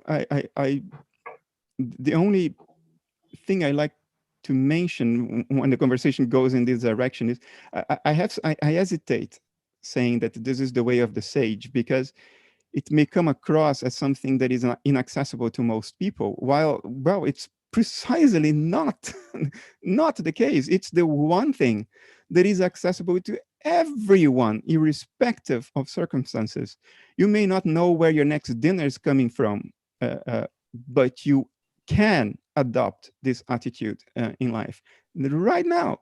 It's the one thing that all of us can share into, this attitude of service and reverence and a connection to something that is transcendent, infinite, and eternal. It's the one thing that is accessible to everyone. It's not in any way elitist, and so that's why I know you didn't mean it this way, but when you say this is the way of the sage, it has this elitist overtones. If only you peons could understand. Yeah, it's sort of and then you immediately made me sort of shiver, like, oh no, that's not it. No. I meant the simple man and the sage are the same thing. That's like deeply Taoist. The simple, like the Leonard Skinner simple man and the sage are the exact same thing. You know, the guy who's satisfied with his life and raising his family is the sage too. You know what I mean? He's learned to live appreciative in a life of gratitude and mystery. I think mystery is at the core of it all. I think that's what ultimately what we're talking about with transcendence is ineffable, and it's hard to put into words, but it's that mystery that's the core of. I really think it's what it's all about. Exactly. God needs us to peek into the mystery and try to figure it out a little bit, at least. And give voice to it so that, you know, other people can participate. Did John disappear? John, are you here? Yeah, I'm still here. Hi. Do we have questions? Do we have questions from the audience, John? Yeah, we've got a couple questions, then we can sort of take care of those. And also the questions that you wanted to ask. Yeah. Okay, so we had a question from Jason Jackson, where he was saying that we know that the image of what it seems, because it's based on classical mechanics, it can't be right. But now what? Why should we think that, okay, because this classical image is wrong, that therefore there must be the mental that's the accurate image? No, what I said is independent of whether classical or quantum mechanics is the case. We know quantum mechanics is the world is quantum. Classicality is an emergent epiphenomenon, weakly emergent epiphenomenon of quantum mechanics. But what I said is independent of that. Classical or quantum mechanics, these are predictive models of nature's behavior. My point is that the forms we see on the screen of perception are not the forms of the world as it is in itself. The world as it is in itself is not constituted of objects distributed across a scaffolding of space-time. The world as it is in itself is not physical. It doesn't obey the categories of physicality. It's not describable through the parameters of physicality, because those parameters were invented to describe what appears on the screen of perception. So physics, whether classical or quantum, describes how the needles in the dials of the dashboard move around, the patterns of their behavior. But it's the science of the dashboard still. Quantum or classical, it's the science of the dashboard. It predicts how things will behave on the screen of perception. My point is, prior to this, my point is the things on the screen of perception, whose behavior we can predict more or less accurately, they are representations of the world as it is in itself. They are not the world as it is in itself. Physics describes the behavior of the dials, not of what lies behind the dials. What lies behind the dials is mental and not amenable to description through physical parameters, because physics, again, was invented to describe what appears on the screen of perception. Right. And we can at least know that reality is mental somewhat just from the fact that we ourselves are mental, right? Like that's something Absolutely. that can't be an illusion. Exactly. That, yeah. So to make it more concrete, to make my answer more concrete, thank you for that, John. We have a very clear example of this dichotomy when it comes to ourselves. Our metabolizing living body is the representation of our conscious inner life on the dashboard of dials. When you look at yourself in the mirror, what you are seeing is a representation of your inner thoughts, emotions, insights, feelings, regrets, wishes, and so on, is a representation of that on the screen of perception, because it's projected and bounced off a mirror and comes back to you. So tears are the material representation of the thing in itself, the thing in itself being sadness. So if you want to know, to have a concrete example of how these two things go hand in hand, think of sadness and tears on a face. Sadness is what actually exists. It's the mental phenomenon. It's the thing in itself. But when you look at it from the outside, it will appear to your observation on your dashboard of dials as a contorted face with tears flowing down. Now, the tears are describable through physical parameters. You can locate the tear in space and in time. You can describe its speed, its velocity, the way it moves, its acceleration, and so on. But the sadness is not describable through those same parameters. How big is sadness? What's the length of sadness? How many meters does sadness have? How many kilos does sadness weigh? What are the geometrical relationships of sadness? What's the frequency of sadness? What's the amplitude? You see, so all of those and it's never going to translate into physical parameters. It's the outward appearance. Exactly. That's the first time I've clearly understood your, because that's where a lot of people get lost on your description. There's so much that people easily get, is that's the mental representation. The sorrow face and the tears are the physical representation that science will study and tell you that's sorrow. But that isn't even close to sorrow. That's just the manifestation. Exactly, which doesn't mean that the dashboard is useless. Gosh, it's extraordinarily important. Without it, would be dead. There would be no life. It's very important, but it doesn't mean that it is the thing in itself. It doesn't mean that it tells you everything there is to know, it's not everything the whole that story. Is salient. Exactly. Especially it's not even the most important part of the story. There's a whole world there experientially. And that's why I think that ultimately your metaphysics is going to be so revolutionary. That's my prediction. Go ahead, John. Yeah, I was just going to say, especially since like sorrow is something that we have a much more immediate epistemic access to than the facts about the tears and the face and everything like that, because you don't really need to make an inferential leap from the immediate experience of sorrow to know that you're sad. Like, am I sad right now? Do I need to like go over this? But no, it's something that you don't need to have somebody study it under a microscope. Yeah. Can you tell me whether I'm sad right now? You had 5 tears, so I would say that indicates sorrow, John. Yeah. Thank you, Craig, for informing me. Yeah. Okay, so I had another question. In regards to like the large metaphysical label of naturalism, I've heard you say a couple times elsewhere that what you're saying is not incompatible with naturalism, but I know that at least in regards to some naturalists, the way that they'll like define naturalism does seem like explicitly against idealism, where they're saying that like naturalism is the understanding that the physical is all that there is, and then it brings, if there is mental things, it's brought forth from the physical or something like that. That's not naturalism. That's okay. That's physicalism. materials. Yeah. Okay. So I'm curious, like, how would you sort of define naturalism? Is it just like a basic monism? Is that what you sort of mean by it, or? Naturalism is the idea, how do I frame this in an accurate and accessible way? Let me try to do that via opposition. Mm-hmm. If the behavior of nature was determined by a metacognitive plan that was thought through by God, with aiming at achieving a certain objective, because God is invested in certain desires about where it wants the universe to go, and then it will set up the universe such that it goes there, that's not naturalism. Because then what you're saying is that there is a premeditated agency behind natural events. So in that sense, they are not really natural. They are metacognitively premeditated, which is sort of unnatural or artificial, because you're bringing metacognitive agency into the picture. Now, a naturalist would say, nature behaves the way it does because it is what it is.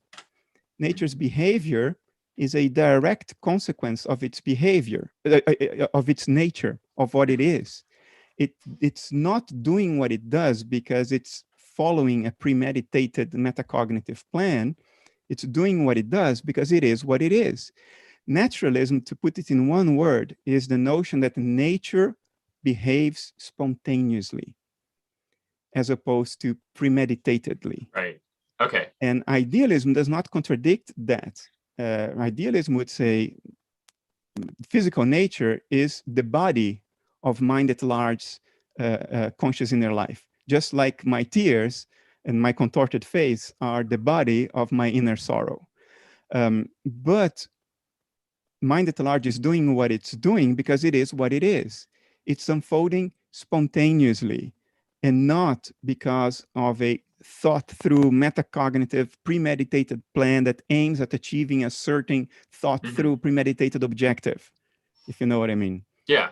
Okay. So yeah, it has agency in the sense that it's acting, but it doesn't have agency in the sense that that acting is not thought through or premeditated. Right. Yeah. I think, I think you've said somewhere in your work that like the quantum superposition is sort of like the external appearance of what it looks like when the universe is like comparing or like making a decision. So that's something that's where it's like something in the moment that's occurring rather than something that is like already set in stone and is going to be done, like already premeditated and is going to take place.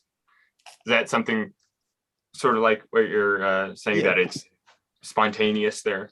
A quantum superposition or a pure quantum state is our conceptual description of a reality that in and of itself may be a conscious state of indecision. Or the state you have when you get a job offer, but you don't know yet whether you're going to accept it or not. So for a few hours at least, you walk around with both possibilities simultaneously in your mind. You're living the reality of accepting and you're living the reality of not accepting. And they don't contradict each other. They exist in a superposition in your mind. Now, if that happens in mind at large, that state we model and conceptually define under what we call a pure quantum state or a superposition state or an entangled state, whatever you want to call it. No, not entangled, the superposition state. Gotcha. Okay, yeah.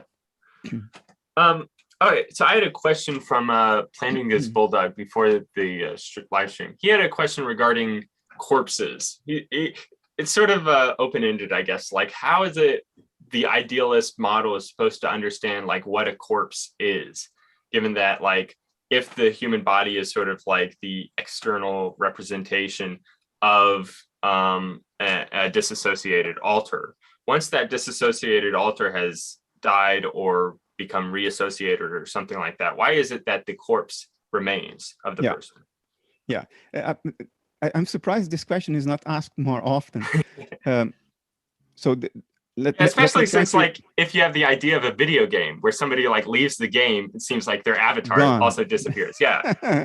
yeah. Okay, so the intuition behind this is the following. If the body is what dissociation looks like, and dissociation is life, then the end of life or the end of the dissociation should correlate with no body. Right. Because the body is what dissociation looks like, right? Yeah. Now, let's first understand what the image actually is. The image of dissociation is a living, metabolizing body, burning ATP, doing protein folding, protein transcription, mitosis, and all those beautiful things we call metabolism. So there is a marked difference, if you look at it in detail, between a dead body and a living body. It's an enormous difference. You may not see that at first because our perceptual apparatus can only represent the surface of the body. But that's not all there is to the body. It's not only a superficial appearance. There's a lot going on inside or not going on inside. A dead body is totally different from a living body if you take into account the totality of the body. One is metabolizing. There's a whole party happening, unfathomable, huge, incredibly complicated. Physiology and an endocrine system, hormones being pumped in and out, and a lot is going on. None of that is in a dead body. So these two images are radically different, except at the surface level. But we know enough now, we know more than just surface appearances. So the moment you die, something immediately changes in that body. No brain activity is gone. All those enormously sophisticated electrochemical patterns of firings and potentials rising and neurotransmitters floating around the synaptic cleft and locking to receptors, all of that gone immediately. So that's the difference you're looking for between dissociation and no dissociation. The image changes radically and immediately, almost immediately at least. Now you can say, well, but it's almost immediate. Well, the process of ending the dissociation is also not immediate. Death is a process. It takes some time. It goes through stages. But very, very soon, once you can say the person is dead, there is no metabolism. All the party is gone. So the image is not only the anatomy. The image is the anatomy and its function. So when you die, the function is gone. And then you might say, well, but fine, I understand that, Bernardo. There is indeed an immediate change and very significant change in the image, but something about the image stays behind. What stays behind is an echo of something nature was doing and is no longer doing. And nature always works like this. When it stops raining, the streets don't dry immediately. It takes a while. The fact that you have wet streets doesn't mean that it's still raining. No, wet streets are an echo of something nature was doing, raining, but it's not doing anymore. Configurations in nature don't change instantly. We know enough about physics to know that that's not how the universe behaves. So there are two halves to the answer. One is, if you're looking for an immediate change, well, there is one. In one case, there is metabolism. In another case, there isn't. The image of dissociation is a metabolizing body, not a dead body. And there is a big difference. I see. Now, even in the part that remains, you have to keep into account that everything in nature has a lag when nature stops doing whatever it was doing.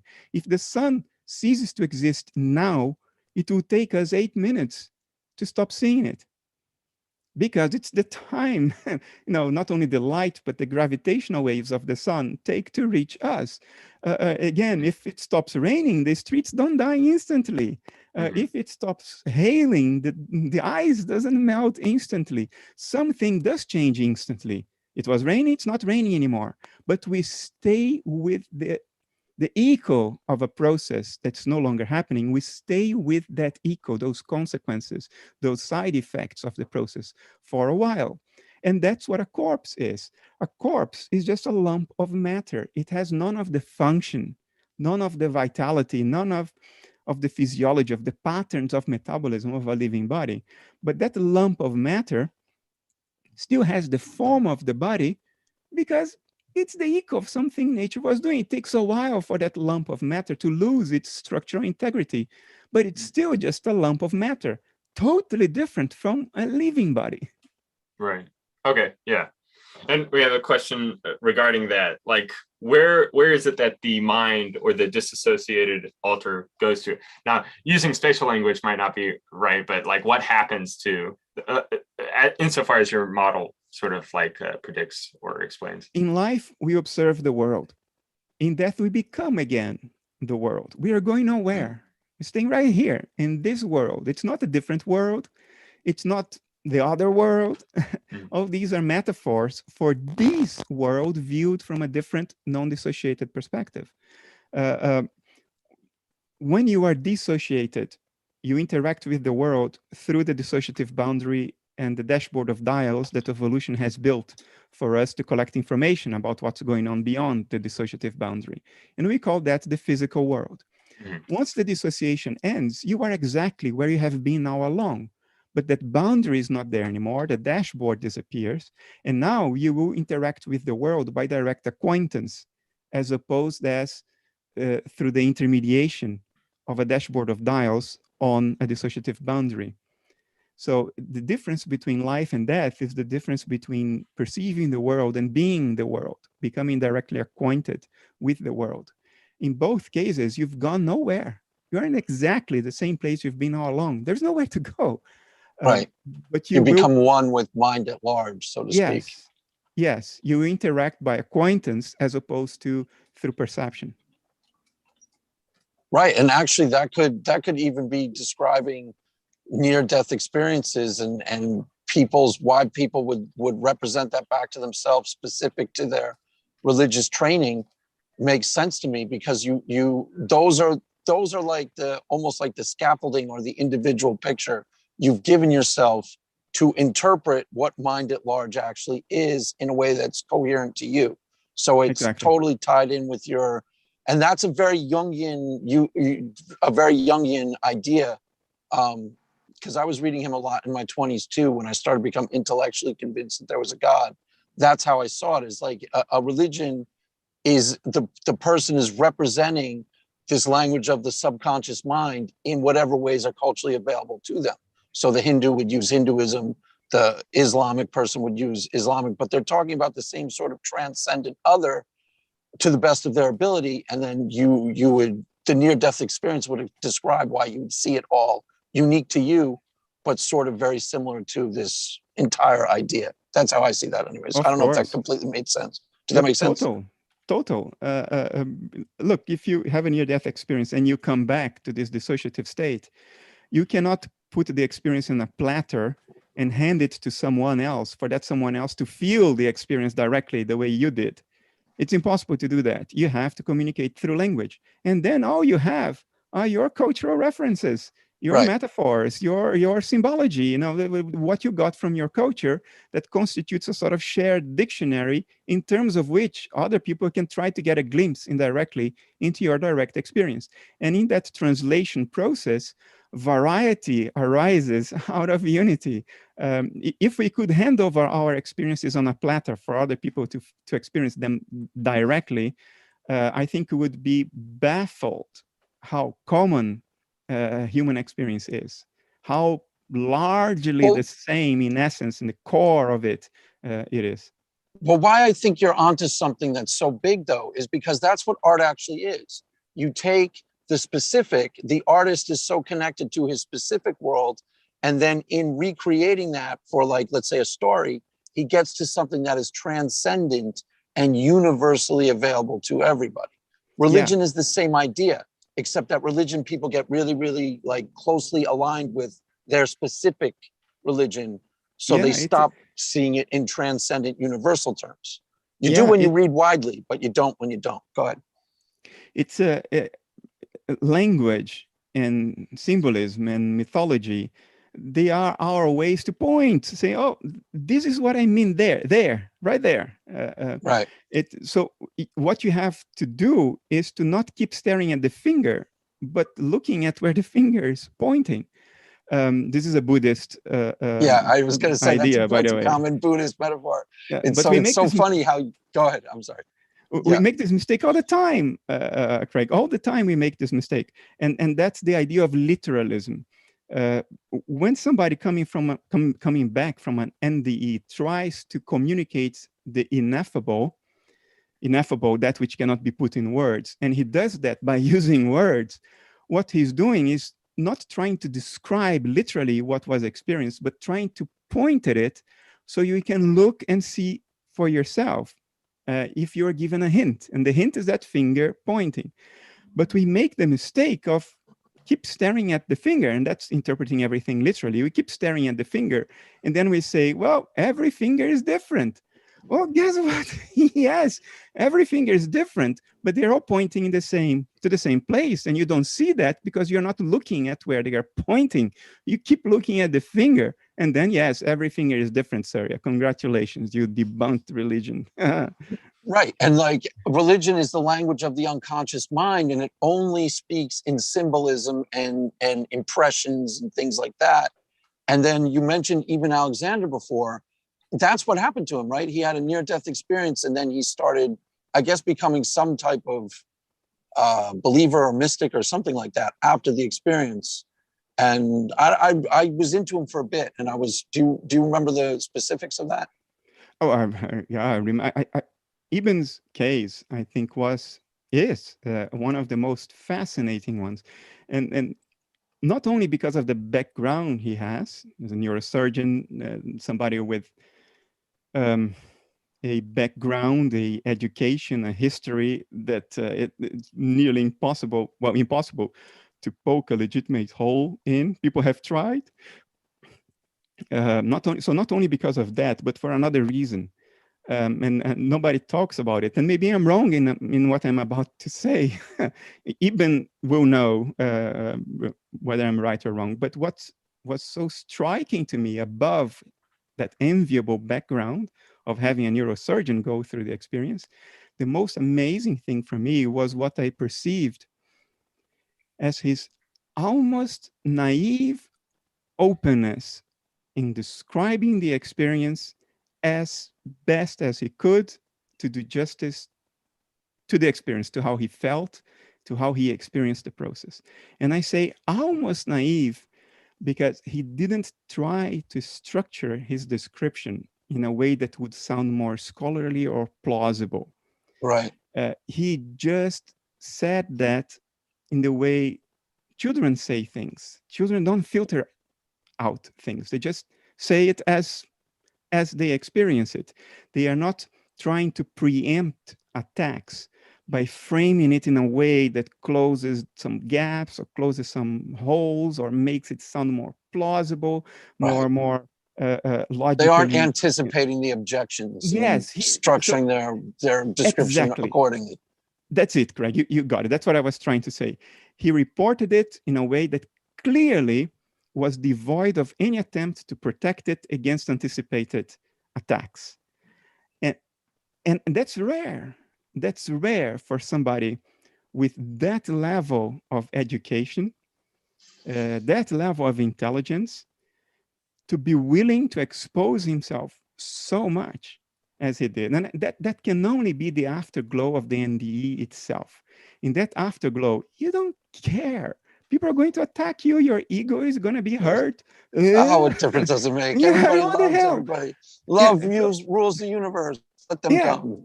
So for me, it has all the hallmarks of authenticity, of someone who really, really put his heart on his sleeves and said, this is it.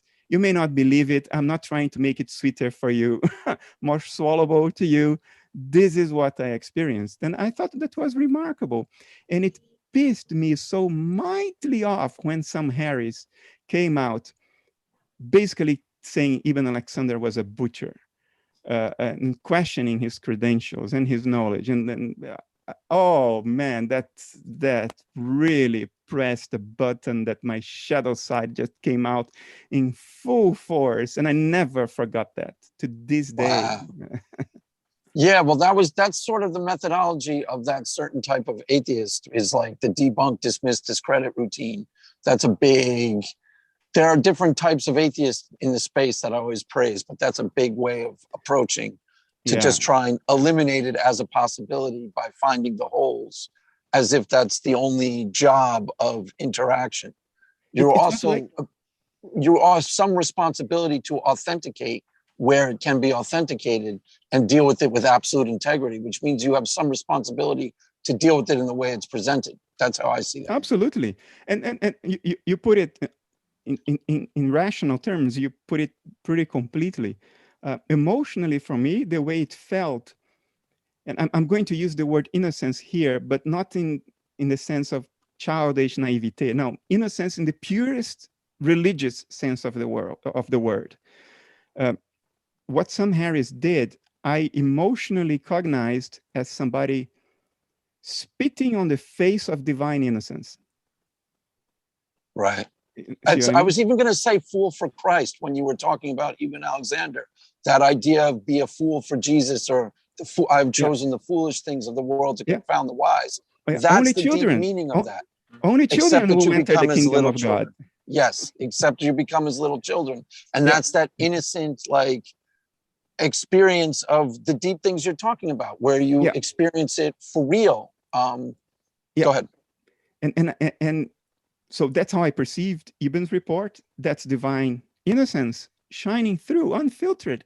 I thought it was such a remarkably brave, courageous thing to do. Only the afterglow of an NDE will allow something like that to happen. And then after that divine innocence glowing in white light, somebody comes and desecrates it by throwing shit at it. Oh man, it's just, anyway. Let's get that. Let's get that debate up and happening. Let's see if we can get that debate going between you and Sam Harris. John, do we have other questions? Well, I have to leave pretty soon. I only had like a couple more questions that we can hopefully get to. There's this sort of like common response to idealism that I sometimes see, where people, like when we say that we're always experiencing something else. Like we're experiencing something. Like when I say that there is a glass in front of me, I'm experiencing the glass, and I'm having the experience of something other than just the experience itself. But like, it seems like that, like if we understand idealism to mean that all there is are experiences or something like that, then you're gonna be left with a sort of like incoherent thought of like, okay, you're experiencing something else, but that something else is just an experience of the thing that you're. Do you kind of get where I'm going here? Yeah, I see where you're going. Yeah. There is no need for an ontological transition in order to explain a qualitative transition. Now I'm going to unpack this. The world is constituted of experiences, the experiences of mind at large. They feel like something from their first-person perspective. But we don't have access to that first-person perspective because we are dissociated from it. Right. So there is a translation step. Through our perceptual apparatus, the qualities of experience that are transpersonal and unfolding out there become translated into the perceptual qualities we feel. The colors we see, the music we hear, the smells we feel, the flavors we taste. These are qualities, but they are not the qualities of the world as it is in itself, because a translation step has taken place through our perceptual apparatus. Otherwise, our entropy would be unbound and we would dissolve into hot soup.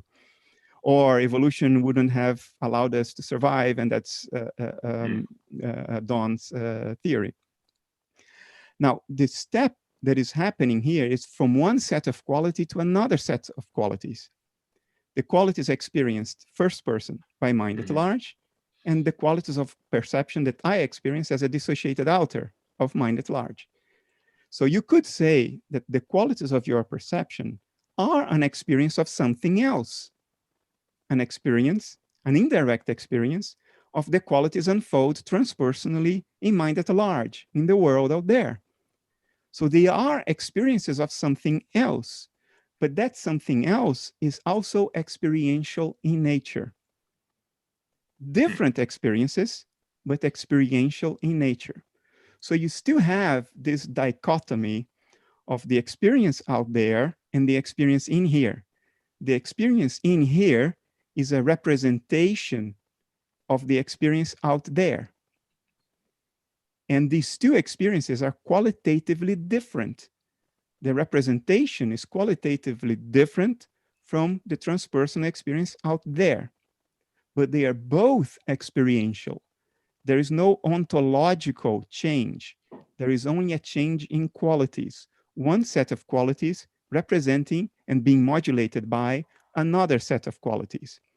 Now, that qualities modulate other qualities is empirically trivial, trite. It happens all the time.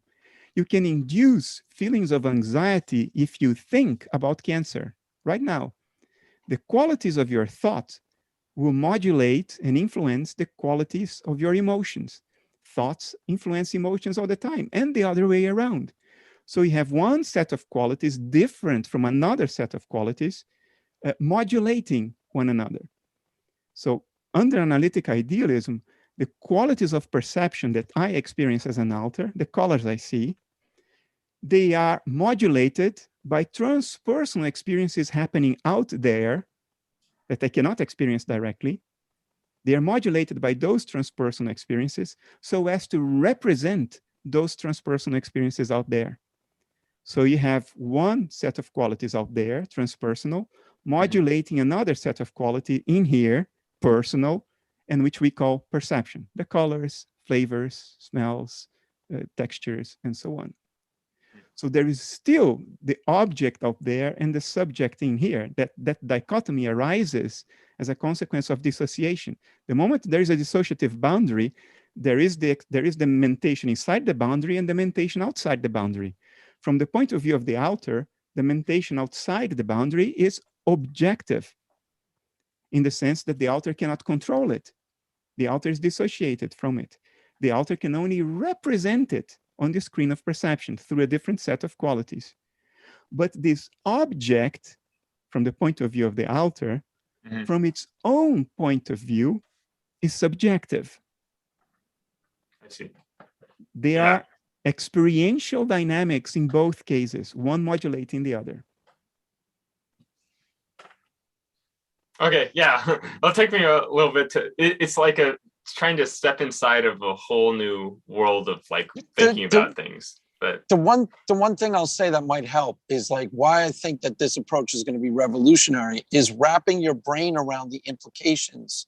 It's kind of like at the dawn of the Copernicus revolution, trying to think of the Earth rotating around the sun must have really taken people a struggle. It's easy for us because we've had a lot of groundwork where we've seen solar systems, we've seen pictures from outer space. There's a lot of seeds been planted so that the perception makes complete sense. I think it's the same thing here.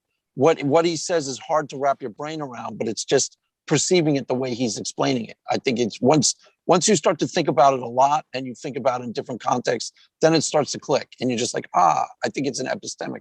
That's my impression. I don't know if that's, go ahead. I agree. And what I'm saying is not complex or counterintuitive in and of itself.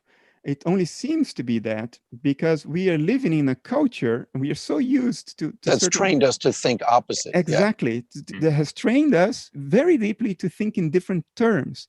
We always tend to think in terms of matter objective and mind subjective. And what I'm telling you is that both the subjective and the objective are mental.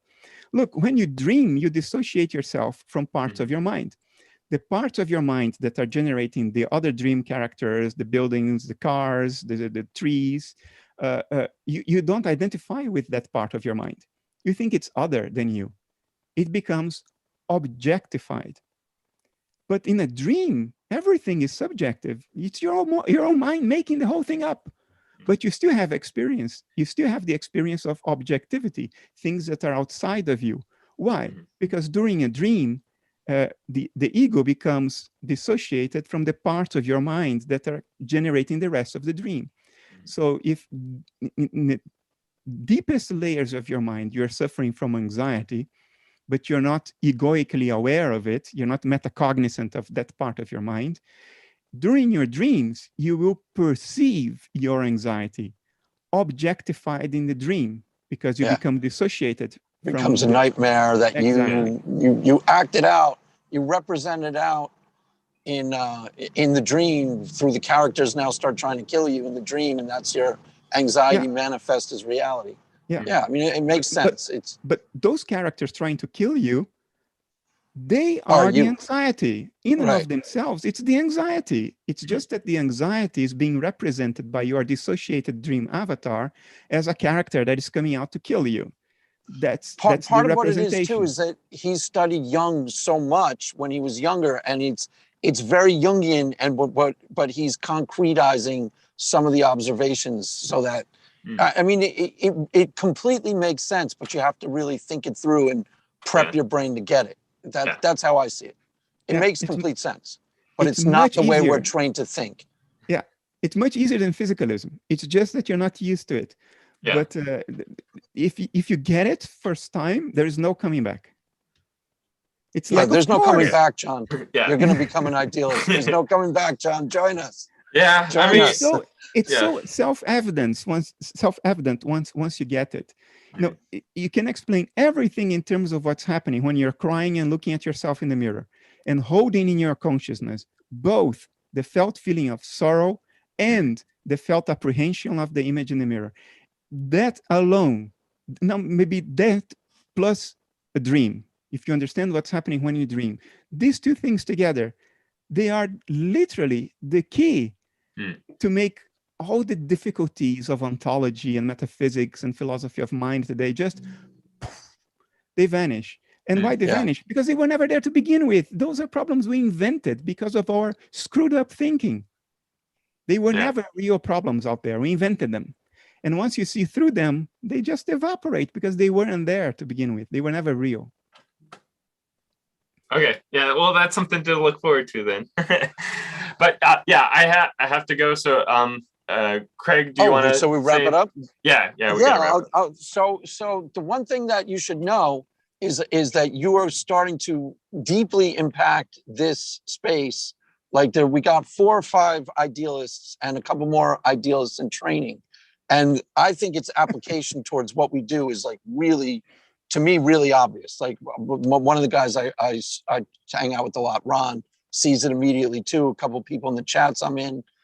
To me, it's like, and I'm really happy that you want a sort of Christian revival where it's spiritual and transcendent in nature and more like of a good thing, like a positive view of religion. Because I really think that this type of framework lends itself naturally to that. I really do. I think it's going to be somewhat revolutionary when a lot of people start to take on, because to me, what you said the first time I heard you, it made almost complete sense to me. And the second time I listened to it, I was like, yes, I get this immediately. Now, I've studied a lot of the same things that you've referenced. That's why it was so easy for me to grab onto, like Jung and Schopenhauer and, so, but I don't think it's that much of, I think it's more wrapping your brain around the implications of what you're saying. And just like, I see it the same way as, the solar system. It's really easy for us to imagine the Earth floating around the sun because we'd have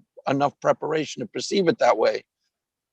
Even though like in 1685, most people would be like, what? That makes zero sense because it would be impossible for them.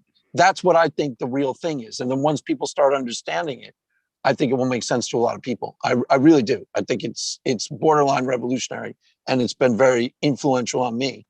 And I thought this conversation was phenomenal. I really do. So thank you for coming. And anything you want to say before you leave us? Oh, thank you for the amazingly kind words, Craig, and for the opportunity to be here. It has been very enjoyable for me too. Yeah, I thought it was phenomenal. It was exactly what I was hoping would happen. Fantastic. Great to hear it. Cool. So cool. So with that, we will wrap it up, kids. This has been Bernardo Kastrup and metaphysical idealism is coming to a town near you. So get ready, get ready, get ready. I think it's the most important. This type of discussion between idealism and materialism is way more important than what's being discussed on most of these like atheist experience shows and all the conversations going on between apologists and atheists right now.